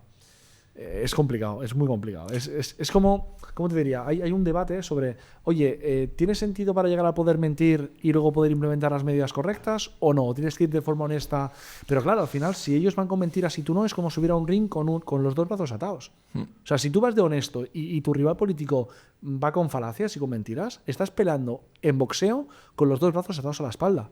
Vas a perder. Entonces, ¿merece la pena o está justificado bajar al barro para igualar en armas con tu enemigo o no? ¿Es legítimo o no es legítimo? Es un debate interesante. Es un gran debate. De hecho, me estoy imaginando ahora mismo si el Partido Popular, que lleva en su programa seguir el modelo de transición, o sea, el modelo de pensiones actual y hacer mínimos ajustes, si llega al poder y de repente miente al ciudadano y transiciona a un modelo de capitalización, yo lo pienso defender. O sea, pienso defender esa mentira hasta el final, hasta mis últimas consecuencias. Es decir, sí, sé que nos ha mentido. A ver, sinceramente, el PP, pero fíjate, el PP ha mentido tanto. O sea, quiero decir... ¿Imaginas que mintiera para bien? Claro, es decir, ha mentido para mal. Yo lo he criticado. Si miente para bien, está mejorando su posición, ¿sabes? Pero sí que es verdad que eso es otro punto, ¿no? El que no haya un compromiso del programa electoral que sea vinculante, ¿no? O sea, no puedes presentarte diciendo que no vas a pactar con este y lo primero que hagas es pactar con ellos. O sea, me parece una falta de respeto al votante y una falta de respeto a las reglas del juego espectacular, ¿no? Y eso... Pedro Sánchez es experto en esto, ¿no? Puede hacer un máster, ¿eh? Puede ir a la cátedra de su mujer y dar un máster sobre esto, ¿eh? Porque realmente creo que eso es otro punto. También es verdad que las circunstancias pueden cambiar y un programa electoral puede verse ligeramente modificado, pero, tío, que hagas todo lo contrario a lo que pone tu programa electoral, es que tiene que estar penado. O sea, Sí, debería haber un registro de ciertas cosas que fueran de obligado cumplimiento y que si no se pudiera revocar con una moción de censura que en vez de necesitar 3/4 partes del Congreso necesitaras una quinta, única y exclusivamente. Si pasaras esa línea y un juez certificara que eso está pasando. Por ejemplo. Algo así. Fíjate, el problema que hemos tenido con Pedro Sánchez y con este tipo de cosas que han hecho es que en política hay un asunto muy importante, y es que si la línea roja de una sociedad está situada aquí, si la mueves y no tiene ningún tipo de efecto, la línea se queda así para el que venga. O sea, eso no se mueve, nunca vuelve a retomar a su posición. Te pongo un ejemplo. En España, la mayoría de la gente, claro, como no había habido tanto escándalo tan bestia, la mayoría de la gente no sabía que el fiscal general o la Fiscalía General dependía del gobierno como tal, ¿no? Porque, bueno, se había mantenido medianamente independiente, que tendría sus movidas, los antiguos fiscales generales, que los pone el Consejo General, el Consejo de Ministros, pero no había saltado tanto. Ahora todo el mundo sabe que la Fiscalía depende del gobierno. Y eso le ha dado a Pedro Sánchez, con esa famosa frase cuando dijo, tío, directamente ordenarle al fiscal que cometiera delitos. Y ahora ya no supuestamente, ¿no? Porque está condenado. Claro, ¿qué político va a venir después a darle más independencia al fiscal general del Estado? Si ya la sociedad sabe que esa persona depende de él, y se mueve la ventana, se ha movido esa línea, no ha pasado nada, mucho escándalo durante un tiempo, volvemos a que no ocurre nada. Es muy curioso porque no solo el fiscal general comete un delito, sino que lo hace por fines políticos. Es decir, lo hace para atacar a un rival político, lo cual no solo es delictivo, sino que éticamente te coloca en una posición innombrable, ¿no? Pero es que, a mayores, si tú hablas con un votante del PSOE, te dice que la resolución judicial que no es válida, que sí está condenado, sí, pero el juez era facha. Es decir, es una fake news porque el juez era facha. No hay ninguna prueba, lo han condenado sin pruebas. A ver, yo me he seguido el caso. Hostia, las pruebas indiciarias son acojonantes. O sea, yo no lo he filtrado, ya te digo que yo no fui. O sea, pinta que es blanco y en botella, ¿no? Pero aún así hay gente que lo cuestiona. Y el fiscal general ha sido reenchufado en otro puesto de alta dirección en el Ministerio de Justicia, quiero recordar, y sigue tan pancho. Y evidentemente, primera condena, no entra en prisión. Al final, más allá de un escándalo que ya la gente se ha olvidado prácticamente, creo que es la muestra de que los políticos están dispuestos a lo que haga falta para ganar las elecciones. Vulnerar la ley, corromper a un funcionario público, da igual. No podemos tener unas instituciones que dependan de la ética del presidente del gobierno. No, claro. No podemos, porque, otra de las cosas buenas que ha hecho Pedro Sánchez. Ha señalado dónde están los problemas fundamentales de este país. Los ha señalado. Ha puesto el dedo oye, sí, sabíamos que había un problema con la justicia, pero está aquí. Sabíamos que había un problema con las instituciones, pero está aquí. Sabíamos que había un problema de corrupción aquí, ¿sabes? Entonces, ya no vale que venga, yo qué sé, me imagino a la señora que cree que Feijóo es la persona más maravillosa del mundo y la señora que cree que Abascal es el hijo de Dios. No puedes depender a que venga un tío que sea buena gente. No puede depender a eso, porque cuando venga el malo, ¿qué? O sea, cuando venga el malo, ¿qué va a ocurrir? Pues va a ocurrir que lo va a destrozar todo, porque tiene poder para hacerlo. Y esta línea de la que te hablo, volviendo al caso del fiscal general, ¿sabes por qué pasa? Pasa porque cuando se mueve por primera vez esa línea, que es cuando Dolores Delgado,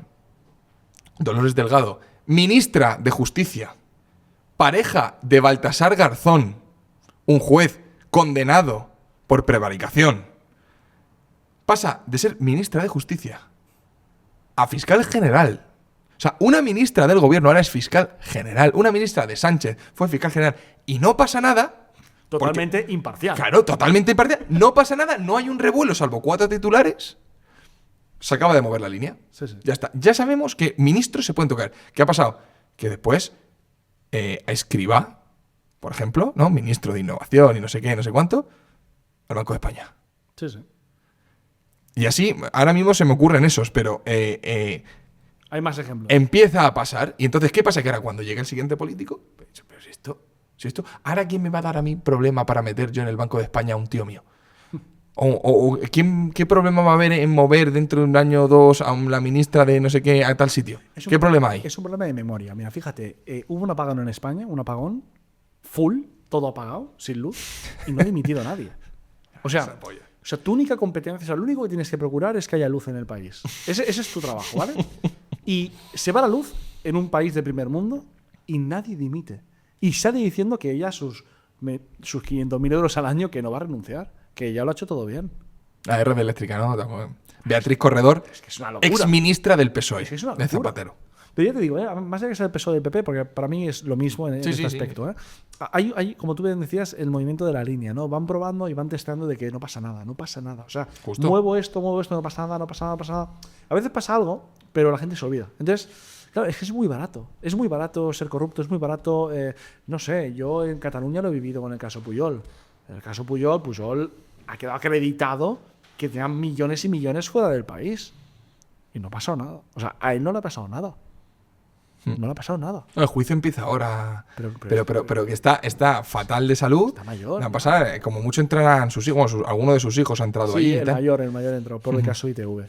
Pero porque era otro caso de corrupción gravísima, ¿no? Yo creo que, como bien decíamos antes, ¿no? Al final la corrupción es inherente al ser humano y el Estado tiene que procurar tener los mecanismos de control y, sobre todo, que cuando pillen a alguien, la pague. Pero el Estado en sí, y por eso soy liberal, el Estado en sí es una máquina gigantesca de poder, ¿no?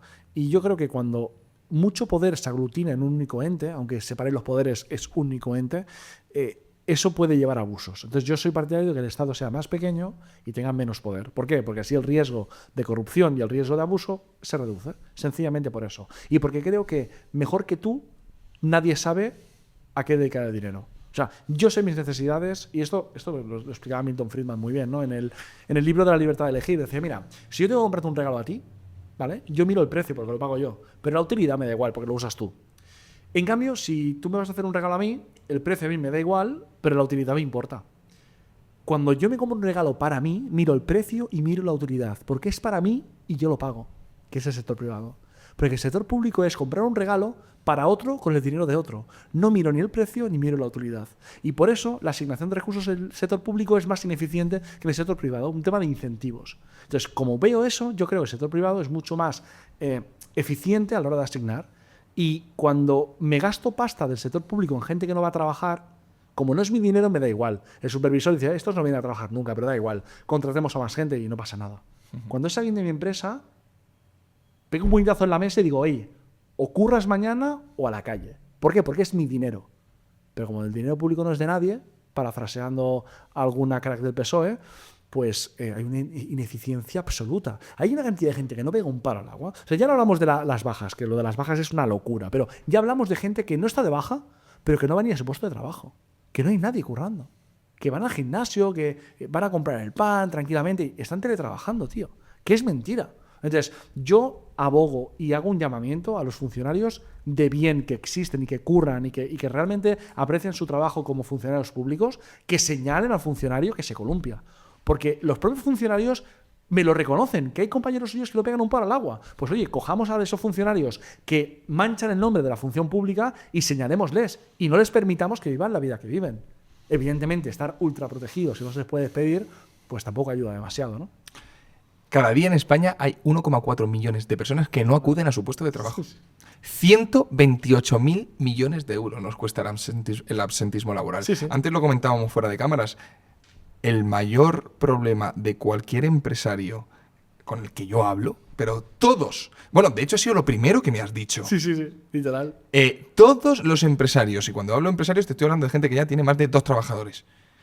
Su principal problema es el tema del recursos humanos, su equipo. No porque sean malos trabajadores, sino por la dificultad que el Estado te genera con las leyes que hay respecto a los trabajadores.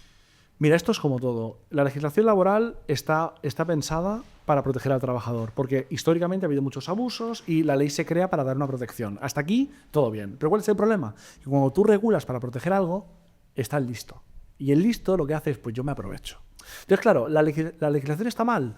No te diría que está mal. Es mejorable, pero no está mal porque protege al débil, ¿no? En teoría. Pero claro, eso genera un montón de personas que se aprovechan de la situación. Entonces, hay muchas bajas que son justificadas y que yo, vamos, respeto al máximo el derecho a la baja, porque entiendo que es un gran derecho conquistado y obviamente si estás enfermo y no puedes ir a currar, que tengas un pago público, tiene sentido, está de puta madre. Yo no digo que esté mal. Lo que creo que hay muchísimas bajas falsas. Y de hecho, los detectives, las empresas de detectives, tienen muchos encargos de empresas que piden investigar a trabajadores que están de baja, pero que luego ven que están trabajando en B por otro sitio. O sea, un albañil de baja, cobrando la baja, lo pillaron trabajando el otro día en otro sitio. Tío, si te pillan así, lo que no puede pasar es que sea un despido disciplinario. Porque si solo es un despido disciplinario, me la juego. O sea, tiene que haber una consecuencia mucho más grave. Y evidentemente no procuro criminalizar a todos los que cogen la baja, ni mucho menos. Pero igualmente yo tengo un tratamiento que hago cada mes que hace que nunca esté de baja. Que es la cuota de autónomo, tío. Tú pagas la cuota de autónomo y te garantizo que no coges la baja nunca, tío. Es mágico. No, sí. Es cuestión de incentivos. Yo me acuerdo que en mi primer libro publiqué una cosa que me funaron bastante, que era el tema de justo esto, la indemnización por despido, ¿no? Vale. Entonces yo decía, venga, vamos a suponer que la indemnización por despido está bien. Yo estoy en contra, ¿eh? Vaya por delante. Indemnización por despido creo que debería ser eliminada, ¿no? Pero vamos a suponer que está bien. Ok, perfecto. ¿Por qué? Porque, bueno, si yo te contrato, te firmo un contrato a 2 años, haces tu trabajo, incumplo mi contrato, te tengo que indemnizar. Venga, vale. Vale. Ahora bien, si yo te contrato a ti entonces, te formo y empiezas a serme rentable en el mes 8 y te vas en el mes 9, me tienes que pagar tú a mí. Si establecemos ese acuerdo, vamos adelante con la indemnización por despido. Vamos adelante, me parece bien, es un trato medianamente justo. Pero si no, no. Claro. O sea, es que yo estoy vendido a lo que tú me puedes hacer. O sea, yo, cada vez que contratamos a alguien en Omibu y lo tenemos que formar, yo pienso, joder, espero que nos salga bien. Sí. Porque a lo mejor lo formo de puta madre y en 6 meses lo ficha la competencia y a mí que me den por culo. Eso es también muestra de la protección del trabajador y la desprotección de la empresa, ¿no? En el episodio 128 de Spice hablamos sobre esto y explico el modelo de la mochila austriaca, que es un modelo muy interesante que creo que es de aplicarse iría bien tanto empresario como trabajador. Y básicamente consiste en que el empresario cada mes dota un 2, un 3% del sueldo mensual, lo paga en un fondo privado del trabajador, que es su mochila. Y eso es suyo. Y eso se lo va a llevar el día que se quiera ir o el día que tú le eches. Pero cuando tú le eches, si es que llega el momento, no hay compensación económica, no hay indemnización. Entonces, cambias la indemnización por un modelo de mochila austriaca, que malo para el empresario, que tiene que ir provisionando cash flow cada mes. Pero bueno, que evitas litigiosidad, no hay discusión de despido improcedente y sobre todo que puedes tener el gasto muy previsto. Porque yo ahora mismo, tío, yo quiero cerrar mi negocio, te voy a pagar $500,000 euros. O sea, si yo en España digo quiero dejar de trabajar y cierro mi empresa, tengo que repartir $500,000 euros. Claro, con la mochila austriaca esto no lo tengo. Evidentemente hubiera ido pagando el 2 o el 3% cada mes, pero ahora no tendría una losa encima. No sé si totalmente. Pero claro, la cosa aquí es que luego me encuentro con trabajadores que llevan 20 años en una empresa que no pegan un cromo y dicen, me da igual, porque no me van a echar. No puede. Porque no pueden echarme. Si me echan, me tienen que pagar tanta pasta que no me van a echar. Entonces, esa gente acomodada que no pega un palo al agua, incluso forzando el despido, que es asqueroso, ¿vale? Y hay gente joven que igual quiere ese puesto, que tiene más ganas, más ambición, ganas de progresar y que no tiene la oportunidad porque hay un tío apalancado, aprovechado, que está ahí protegido. También te digo, también ocurre al revés. Hay empresas malas que hacen moving al trabajador para intentar que se vaya sin pagar el finiquito. Para evitar estas tensiones entre trabajador y empresario, mochila austriaca. Dotamos cada mes y el día que tú te quieras ir, te piras y no renuncias a nada. Para mí es un modelo bastante interesante. La cuestión es justo lo que acabas de decir, que estén incentivados los unos y los otros. Es decir, que no, porque efectivamente al final el ser humano es como es y va a intentar buscar su mayor beneficio haciendo lo que sea. Y mira, el tema de las bajas, voy a decir una cosa que es complicado, pero además es que yo lo he visto. El tema del embarazo de las mujeres, que es un tema delicado para muchas empresas, ¿no? El hecho de decir, oye, puede ser que esto, bueno, que fiche una mujer en una edad de tener hijos. Y claro, hay gente... Tengo 6 bajas hoy. de maternidad y paternidad. Hoy. 6 personas. 6 personas. Es que eso te rompe una empresa, joder. Me rompe el negocio. O sea, y esto quiero que quede muy claro. Entiendo la baja de paternidad y maternidad, la entiendo, la respeto y creo que está muy bien pensado y tiene sentido, porque evidentemente es un cambio de vida bestia y qué menos, o sea, perfecto, pero eso no quita que para la empresa sea una putada radical. Claro. Y es más, yo les hago la broma, les digo, oye, intentad no poneros de acuerdo porque es que me rompéis vivo, porque yo no puedo fichar a un tío para sustituir 4, 5, 6 meses a alguien, no puedo. Y más cuando es una cosa muy técnica, no manual. Claro, entonces, para la empresa es un putadón. Y entiendo el derecho a baja y en este caso es muy objetivo y lo veo bien, pero claro, al final esa sobreprotección puede generar efectos totalmente contrarios a los que tú buscas. Y el ejemplo te lo pongo más fácil. Si tú, como ocurre en España, si tú eres una familia vulnerable, ¿vale? No te pueden desahuciar aunque dejes de pagar el alquiler. Eso protege, ¿no?, a la familia vulnerable. Bueno, cuando yo sea un propietario y me venga una familia vulnerable, no le voy a alquilar. No lo voy a alquilar. Entonces, hay que tener muy claro que los agentes económicos actúan en consecuencia de la normativa. Y eso puede perjudicar al colectivo que quieres proteger. Entonces, no hay que sobreproteger en exceso a nadie porque claro que no. Es totalmente perverso. Y lo que no se puede hacer es legislar desde la incompetencia por un lado y la ideología por otro. Totalmente. Ayer, esto no sé cuándo se va a publicar, pero la semana del 13 de marzo se publicó un dato de Idealista en el que decía que en las zonas donde se habían declarado tensionadas por la ley de vivienda había caído la oferta en alquiler de vivienda permanente, es decir, en larga duración, no turística ni vacacional, a doble dígito.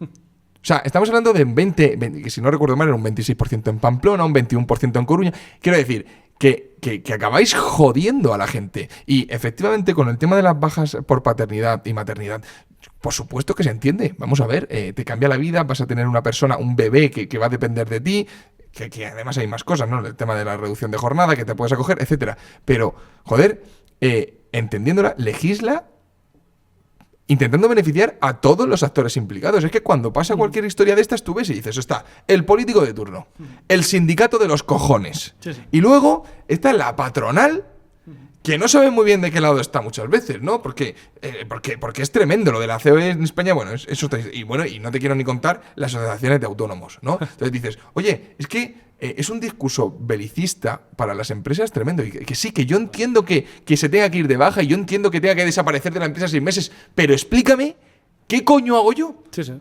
Explícamelo, sí, sí. Por favor. Mira, aquí, precisamente, mañana, 14 de marzo, estará Javier Milei en el Madrid Economic Forum. Javier Milei ha hecho una modificación de la legislación laboral en Argentina, precisamente tendente a procurar la implementación de una mochila austriaca como alternativa a la indemnización por despido, que es una muy buena jugada, y sobre todo flexibilizando el mercado laboral de tal forma que consiga que las empresas contraten a más gente. O sea, el objetivo es, si yo al empresario se lo pongo fácil, el empresario va a contratar a gente. Si se lo pongo difícil, va a contratar en B, autónomos, no generar empleo. Oye, pongámoselo fácil.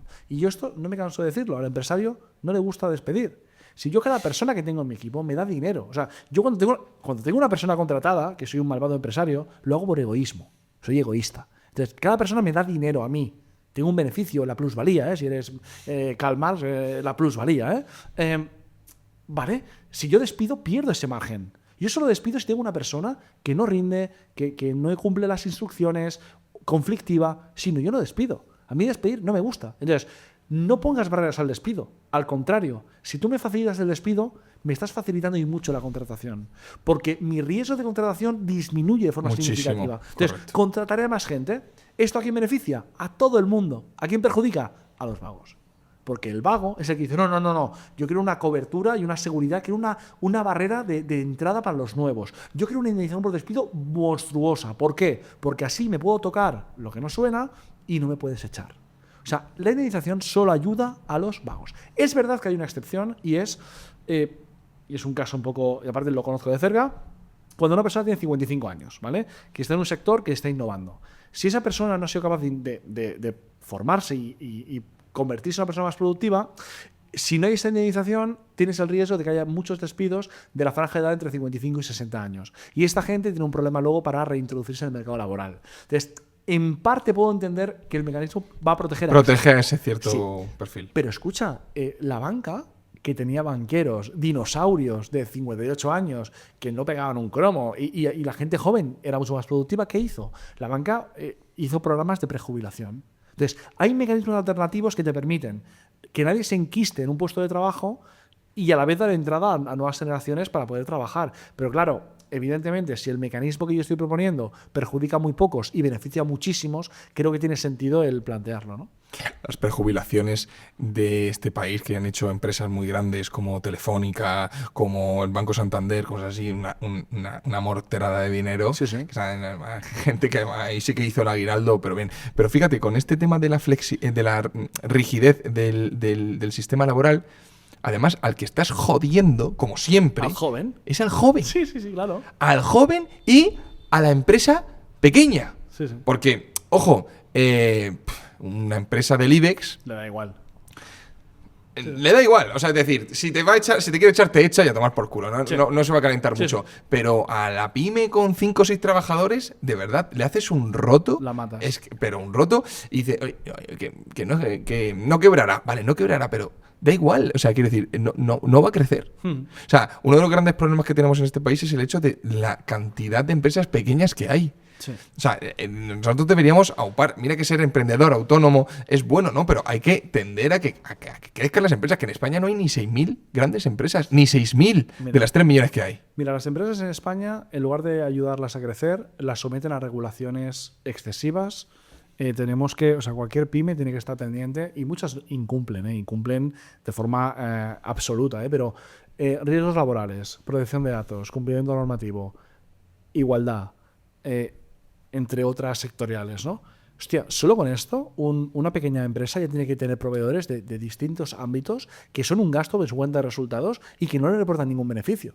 O sea, luego un asesor fiscal, un gestor, contabilidad, impuestos, estar al día de lo que va ocurriendo, abogados, litigiosidad, más abogados. Todo esto son costes que tiene la compañía que vienen patrocinados por normativas autonómicas, locales, estatales, de todos los sectores, que no ayuda en absoluto. Entonces, lo que se busca es que el Estado ayude, facilite. O sea, no que ayude, que no moleste. Si el Estado no molesta, ya está. Pero si el Estado, lejos de ayudar, lo que hace es todo lo contrario. O sea, imponerte regulaciones muy estrictas, que para una gran compañía cumplir con esas regulaciones, con un departamento interno legal de consultores, ¿vale? Lo tiene muy fácil. El que lo tiene jodido es la pyme. Porque la pyme de 5 trabajadores no puede tener una persona responsable de legal interno, porque no tiene presupuesto para ello. Entonces, de nuevo, la regulación afecta con mayor agresividad a las pequeñas que a las grandes, con lo cual es profundamente regresivo, o sea, perjudica al débil. Yo siempre he tenido la teoría de que España no va a por el autónomo por el hecho de que quiera expoliarlo, es decir, porque quiera ganar dinero de él, sino porque no quiere que se independice, es decir, que sea una persona independiente del Estado. Y yo lo que considero es que lo que están intentando es forzarles a que abandonen su actividad y trabajen para una gran empresa. O sea, es decir, el Estado lo que quiere, para mí, es tener pocas grandes empresas que aglutinen a la inmensa mayoría de trabajadores en este país. O sea, es decir, oye, sí, si estamos en 6.000 empresas, tener 8.000, 10.000 empresas grandes, con cientos y cientos de trabajadores, todos aunados ahí. Esto me hace gracia porque esto me recuerda a una declaración de Sara Santolaya, esta analista política. Sí. Bueno, no sé si es periodista o no creo que sea nada. Es la de Cabestrillo. Esa sí. es, vale. La que fue brutalmente agredida por Vito a distancia. Pues Sara dijo un dato: hay menos autónomos. Dijo, eso es una muy buena noticia. Y dije, es buena noticia que haya menos actividad económica. Entonces sí, pues significa que trabajan para una empresa. Eso va muy en la línea de lo que dices, porque al final, claro, es más fácil controlar pocas empresas y aparte todos son dependientes, ¿no? Todos son dependientes. Claro, es cierto que, oye, hay gente que, oye, las empresas grandes son las que mejor pagan en este país. Si le metes la regulación que tienes en este país, sabes que encima estás medianamente blindado. La gente lo ve como un avance. Es decir, son las empresas que mejor pagan. Pero, ojito, estás atado. Estás atado como cualquier trabajador, ¿eh? Ojo, como entendedme lo que es atado. Dependes de una nómina de tu puesto de trabajo.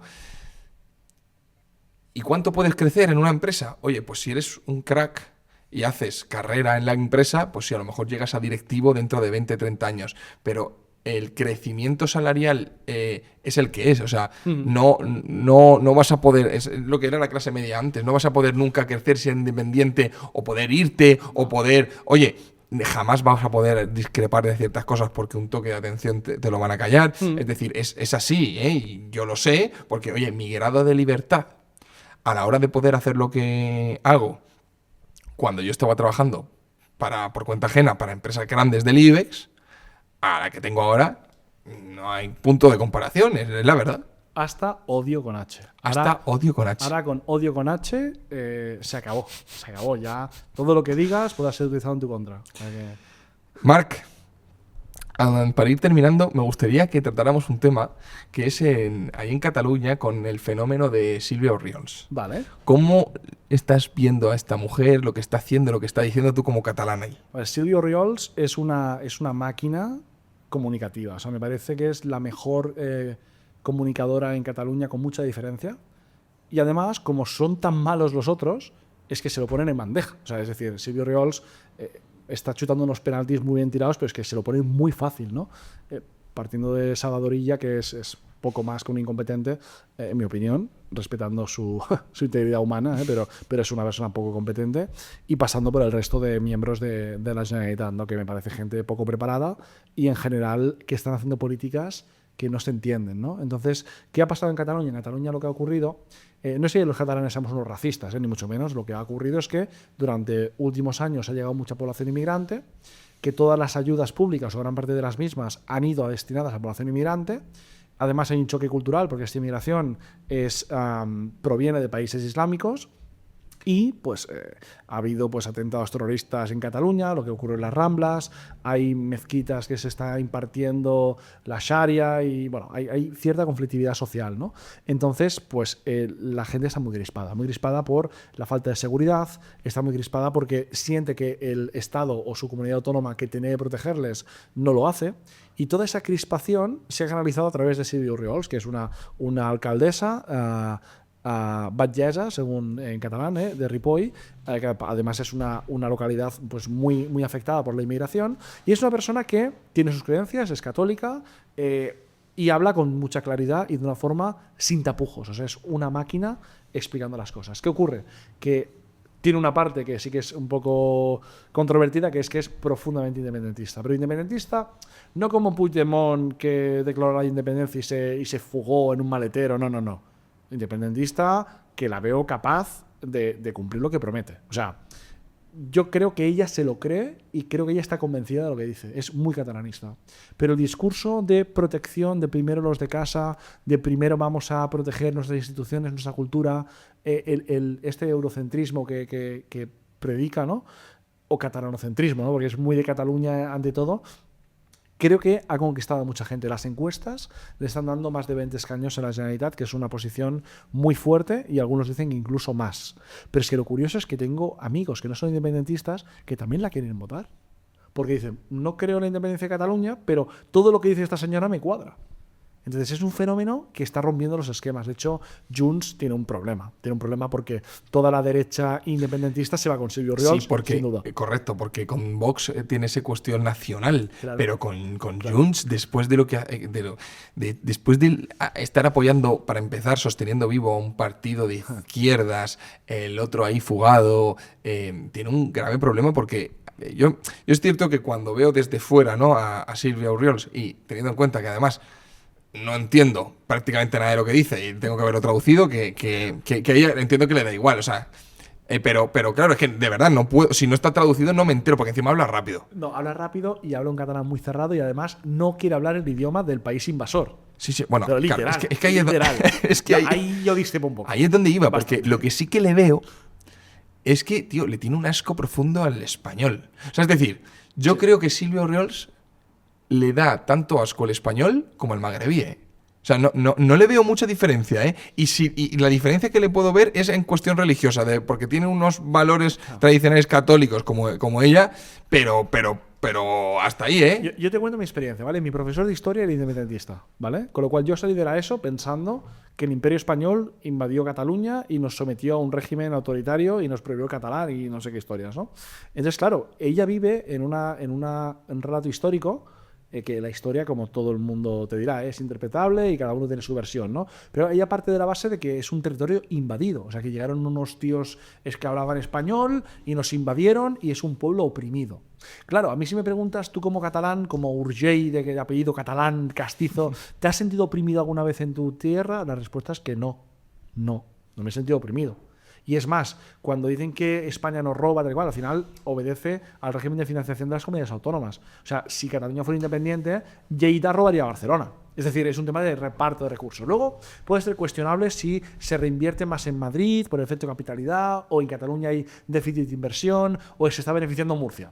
Ya ahí podemos entrar, pero Urriols creo que parte de un odio bastante profundo hacia España porque asume un relato histórico de que Cataluña ha sido invadida y sometida y presionada pero yo esa presión no la he sentido nunca en mi vida. Entonces, claro, yo no siento eso hacia España porque yo ese relato no lo compro, ¿no? Uh-huh. Pero al margen de esa interpretación de independentista o no independentista, lo que te digo es que es una política que habla muy bien, habla muy claro, es muy lista, sobre todo es capaz de responder a... O sea, cuando intenta buscar la vuelta, responde muy bien, está muy preparada. Está muy bien entrenada. Yo no sé, no me conozco bien su historia, pero yo la he visto cómo lo intentan acorralar y pega unas palizas. Y además se la suda, ¿eh? Porque, por ejemplo, con lo que hablamos de la compra de votos del tema de las pensiones, por ejemplo, yo he escuchado algunos discursos hablando de las pensiones que me he emocionado. Es decir, me voy a Ripoll y me empadrono allí, ¿eh? Igualmente, o sea, tú piensas que tenemos a Rufián, ¿vale? Gabriel Rufián, que es un tío que es capaz de votarte no a la propuesta de Vox de prohibir el burka y luego el día siguiente hacer un programa diciendo que está en contra del burka. O sea, vamos a ver, o sea, ¿en qué quedamos? Sí, ¿no? sí, Entonces, sí. claro, este wokismo de no, es que el burka no es una opresión de la mujer, es un derecho a la libertad religiosa. Claro, a Urriols se la tiras votando y cuando te la tiran votando, tío, le metes un guantazo a la pelota que la mandas fuera del estadio. Claro. Es que Urriols lo tiene muy fácil, este wokismo, buenismo de todo. O sea, de soy feminista, pero estoy a favor de Irán. Tú eres tonto. O sea, es que no no puedes ser feminista LGTBI y estar a favor de Irán. Es que me explota la cabeza. No lo entiendo. Entonces, Urriols ve estas incongruencias y vamos, los machaca vivos, pero los machaca a un nivel, o sea, de verdad que a nivel de debate, o sea, nadie le puede plantar cara. O sea, es muy buena, es muy buena. Sí, sí. De hecho, yo no la voto, no la voto porque no voto a nadie, ¿eh? Pero yo te diría que en Cataluña es incluso votantes de Vox, yo creo que se van a ir a Alianza Catalana, ¿eh? O sea, de verdad te lo digo, gente pro España se va a votar a Urriols, porque creo que Vox en Cataluña no ha sabido...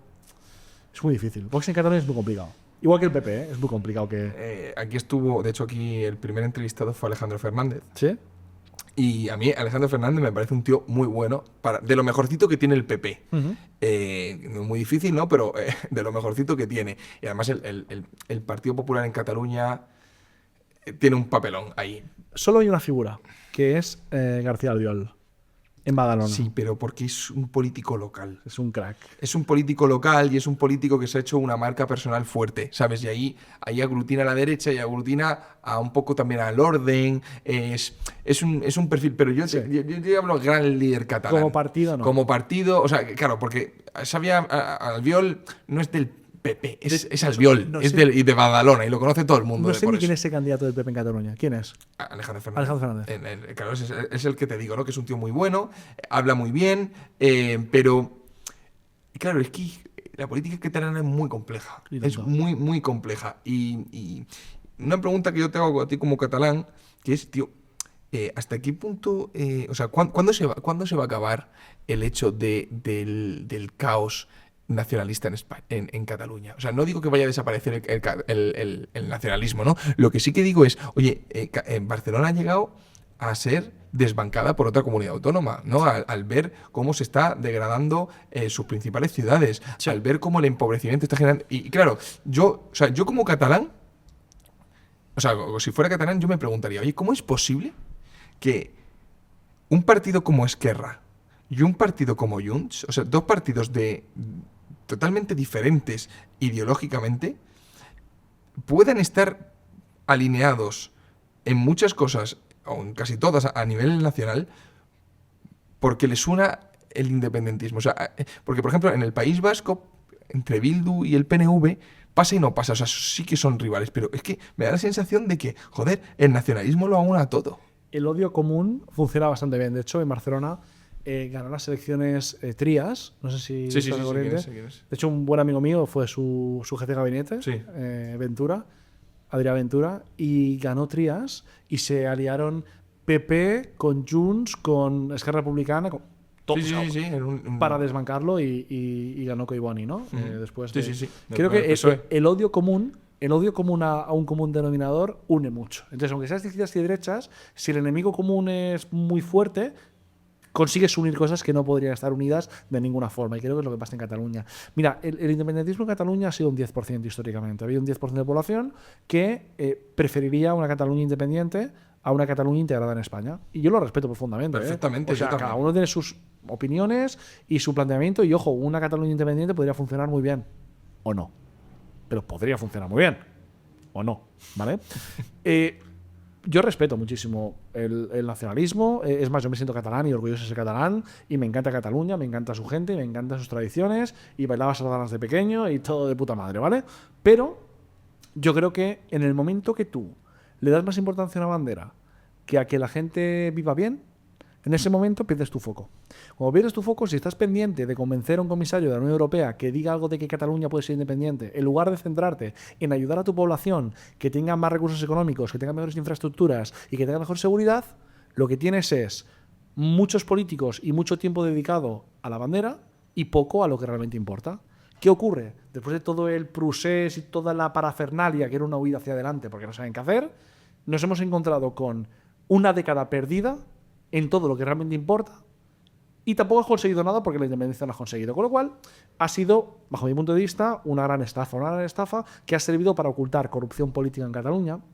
Porque en Cataluña, o sea, tú hablas con un independentista y te viene a decir que los catalanes tenemos una cierta superioridad moral al resto de españoles, ¿no? Como si fuéramos mejores, como si no fuéramos tan corruptos como los españoles, cuando en realidad, a las pruebas me remito, la corrupción está en todos lados, ¿no? Entonces creo que ha sido una dejadez por completo de lo importante, también unido con un auge de la extrema izquierda. Es que al final se ha juntado el foco de independentista más la extrema izquierda, Ada Colau en Barcelona. Claro, es que... Pero es que Ada Colau... ¿Qué quieres? Ada Colau era independentista. Porque es que esa es mi duda. O sea, Sí. Ada Colau era independentista, pero lo que era de la corriente podemita de Sí. izquierdas y le daba igual. Sí, pero Podemos siempre estuvo a favor del derecho a decidir, ¿eh? Siempre... Sí, pero como un derecho revolucionario, como que también apoyaban los Enrico Tabernas a Bildu. O sea, quiero decir que es un movimiento. Pero, Sí. joder, yo me imagino, o sea, en la cabeza de un cartagenero, quiero decir. Pero el más independentista catalán que te imaginas es el burgués de derechas. ¿O no?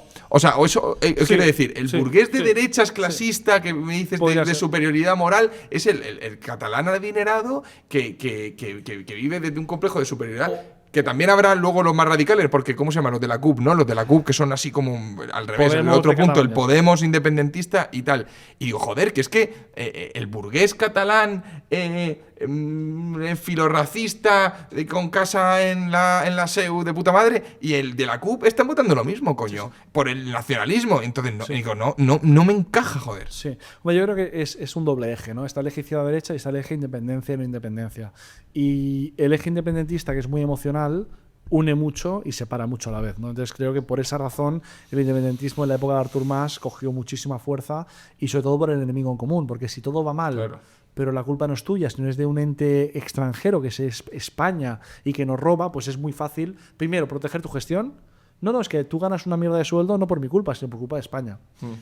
Proteger tu no inversión en infraestructuras, no, es que yo no puedo invertir, es España. Es decir, es como cuando... Sí. Era el típico, la excusa de Homer Simpson, ¿no? Yo ya cuando llegué estaba así, la culpa es de otro, ¿no? Pues un poco creo que la bandera sirvió durante esta década para protegerse las vergüenzas de la corrupción y de la mala gestión y se ha utilizado hasta que se ha podido. Y ahora mismo el independentismo creo que está en cotas de en torno al 20%, diría. Y por terminar con este tema, a mí me va a costar ver a Silvia Oriols, si sigue en ese crecimiento, ver qué decisión toma. Es decir, si va a centrar su política en las gilipolleces independentistas o sea, si se va a preocupar más por poner la bandera con la estrella en el ayuntamiento o va a centrarse en eliminar un centro de menas. Es decir, esa decisión es la que va a marcar su futuro político. Como es muy lista, tengo clara la respuesta. Es más, hubo un conflicto, creo que fue Vox que lo provocó, juraría, o el PP, no recuerdo, porque quitó la bandera de España del ayuntamiento y puso la catalana. Y le dijeron que oponía o la iban a denunciar y rectificó y puso la española. Ese gesto, porque una persona obtusa, va a estar fanática, últimas, ¿no? dice, no, yo pongo mi bandera hasta el final. Y cuando le preguntaron como, oye, te has tirado hacia atrás, dijo, a ver, tampoco soy tonta. Es decir, si me amenazas con una consecuencia legal por esta batalla, no la voy a pelear. No lo peleo. Porque no tiene sentido. Pero dejó abierto, cuando toque pelear, la pelearé. La pelearé. Pero yo creo que si es lista, y creo que es muy lista, va a centrarse en el tema de la seguridad, en el tema del control migratorio, en el tema de proteger la cultura y la identidad, y se va a centrar especialmente en la seguridad, ¿no? Claro. En que las personas puedan ir por la calle tranquilas. Es que esto es fundamental. Es que te digo Esto es la clave. Es que te digo una cosa, Marc. Si es lista y tú, suponte que consigue poder real, y dice, mira, voy a parar un segundito, obviamente con mi agenda independentista, pero lo voy a parar un segundito y voy a encargarme de solucionar la vida de la gente, te aseguro que si eso lo consigue, luego al no nacionalista catalán, ¿no? Al nacionalista español, se la va a pelar. O sea, de verdad, ahí va a decir, ¿sí? ¿Quieres cargarte la bandera? Pues cárgatela, me la suda. Es verdad, pero que cuando hablo con gente de Vox me dice, aunque tengo un programa que cure el cáncer, no la puedo votar porque es independentista. Claro. Pero yo no lo veo igual. Claro, Yo no lo veo igual. Que ahí la ideología marca mucho. Yo no lo veo igual. Yo creo que lo importante es lo importante. Es igual que a ti te pueden gustar los toros o no, ¿vale? Perfecto. Pero el programa electoral tiene cosas más importantes que eso. Sí, sí. Y para mí la seguridad es lo más importante. Y preservar los derechos y la capacidad económica y la felicidad de la población es lo más importante. Y si me preguntas qué prefiero, una población infeliz dentro de España o feliz fuera de España, mi respuesta es muy clara, ¿eh? Y no soy independentista, pero mi respuesta es muy clara. Lo primero es que la gente sea feliz y la gente tenga la seguridad y la tranquilidad de vivir en un sitio donde no tema por su seguridad y su integridad física. Y eso es lo que creo que Urriol se está utilizando y creo que es lo que le va a hacer, si no ganar las elecciones en Cataluña, quedarse muy cerca. La desgracia que tiene, que le están haciendo un cordón sanitario, la están intentando aislar. Pero cuando intentas aislar y no funciona, al final acabas pactando. Y creo que Junts está condenado a acabar pactando con la alianza. Bueno, Marc, por ir terminando ya, vamos a pasar a la última fase, las últimas preguntas, el test de quórum. Una meta por cumplir. Una meta por cumplir. En tu vida. Empresarial, personal. Ser padre. Ser padre. La meta. Qué bonito, joder. Sí, sí. La primera vez que alguien me lo dice. Me apetece mucho. Esta, sí, a mí también. Un libro que todo el mundo debería leer.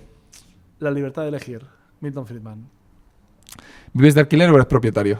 Las dos, a la vez. ¿Desde qué edad eres propietario? Soy propietario desde los 26.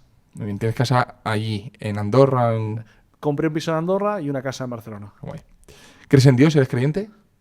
Creo en Dios a mi manera. Si mañana dejaras tu trabajo, ¿a qué te gustaría dedicarte? Docencia. Escribir. Escribir y... Ser docente es buena. Yo también lo tengo en la cabeza. El hecho yo llevo 10 años de maravilloso. docente, ¿eh? Llevo 10 años haciendo lo que me encanta. Y de hecho, después de toda la semana currando, el fin de semana ir a dar clase no es fácil, ¿eh? Pero me encanta. Ya. O sea, lo digo porque que una persona te venga a decir, joder, me has enseñado esto o no pensaba así, me has hecho cambiar, es una sensación súper gratificante. Dime un ejemplo de un buen político y un mal político. Buah. Mal político, diré Pedro Sánchez porque es muy fácil. La vieja confiable, ¿eh? Buen político. Claro, es que ¿qué es un buen político? ¿Qué es un buen político? Es que También podría serlo Pedro Sánchez, ¿verdad? yo creo que Albiol es un buen político en Badalona, por ejemplo. ¿Conoces el juego de Mary Kill and Kiss? ¿No? Muy sencillito. Te voy a poner 3 personas Vale. y de manera figurada, con una te tienes que casar, con otra te tienes que dar un beso y con otra la tienes que matar. Las personas son Carla Galeote, Vale. Sara Santolaya e Irene Montero. Es complicado, la verdad. Susto muerto. Con el tuyo concretamente es complicado, porque a ver, ¿con quién te casas? Es que Yo lo he pensado, ¿eh? Y luego te daré mi respuesta. Es que besarme y casarme estando casado es algo que no puedo hacer. Entonces ya es una restricción y las mataría a las 3. No, ¿ves? Esto odio con H. Esto acabas de subir ranking en la aplicación. De forma figurada. No, yo respeto la vida humana muy por encima. Yo creo que la persona con la que me casaría de las 3, Cara Galeote. Porque es que las otras dos no me veo ni loco. Vale. Un beso a Sara Santolaya. Intentaré no hacerle daño, porque a ver si le voy a hacer daño en el brazo o lo que sea. Y que hay Irene Montero, es que no hay por dónde cogerla. No hay por dónde cogerla. No. Por último, tengo aquí la pregunta del anterior entrevistado, sin saber que era para ti. ¿Quién fue? José Ángel Antelo, el líder de Vox en Murcia, que, bueno, hasta hace unas semanas que dejó el partido. Que, si lo puedes leer en alto, pero no sabemos cuál es la pregunta, ¿eh? ¿Qué prefieres, la honra o los bancos? Bancos, el dinero, la honra o el dinero. ¿Has visto Juego de Tronos? Yo soy de Ned Stark a muerte. A muerte, ¿no? Yo creo que el dinero... también hay un tema de... Es un poco más low esto. Es decir, al final, si mi hijo se muriera de hambre, te diría que cojo el dinero.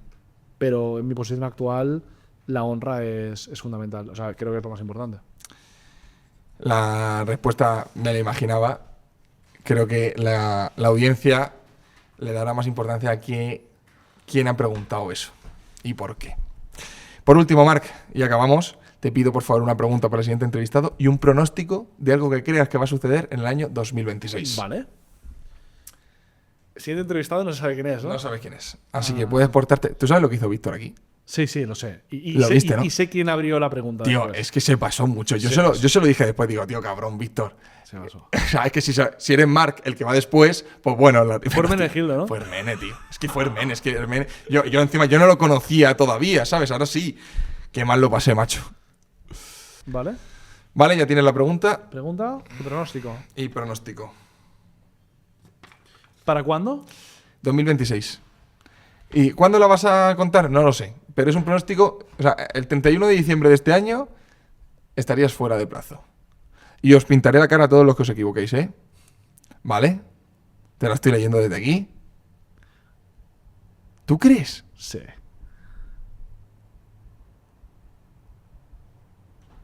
¿Vale? Esta es... No es política, pero es pan y circo. No lo sé. Ojalá. Ojalá. Marc Urgell, ha sido un placer, como siempre, estar contigo. Un placer. Estamos unas horas previas al MEF. Cuando se publique esto, ya habrá sido el evento.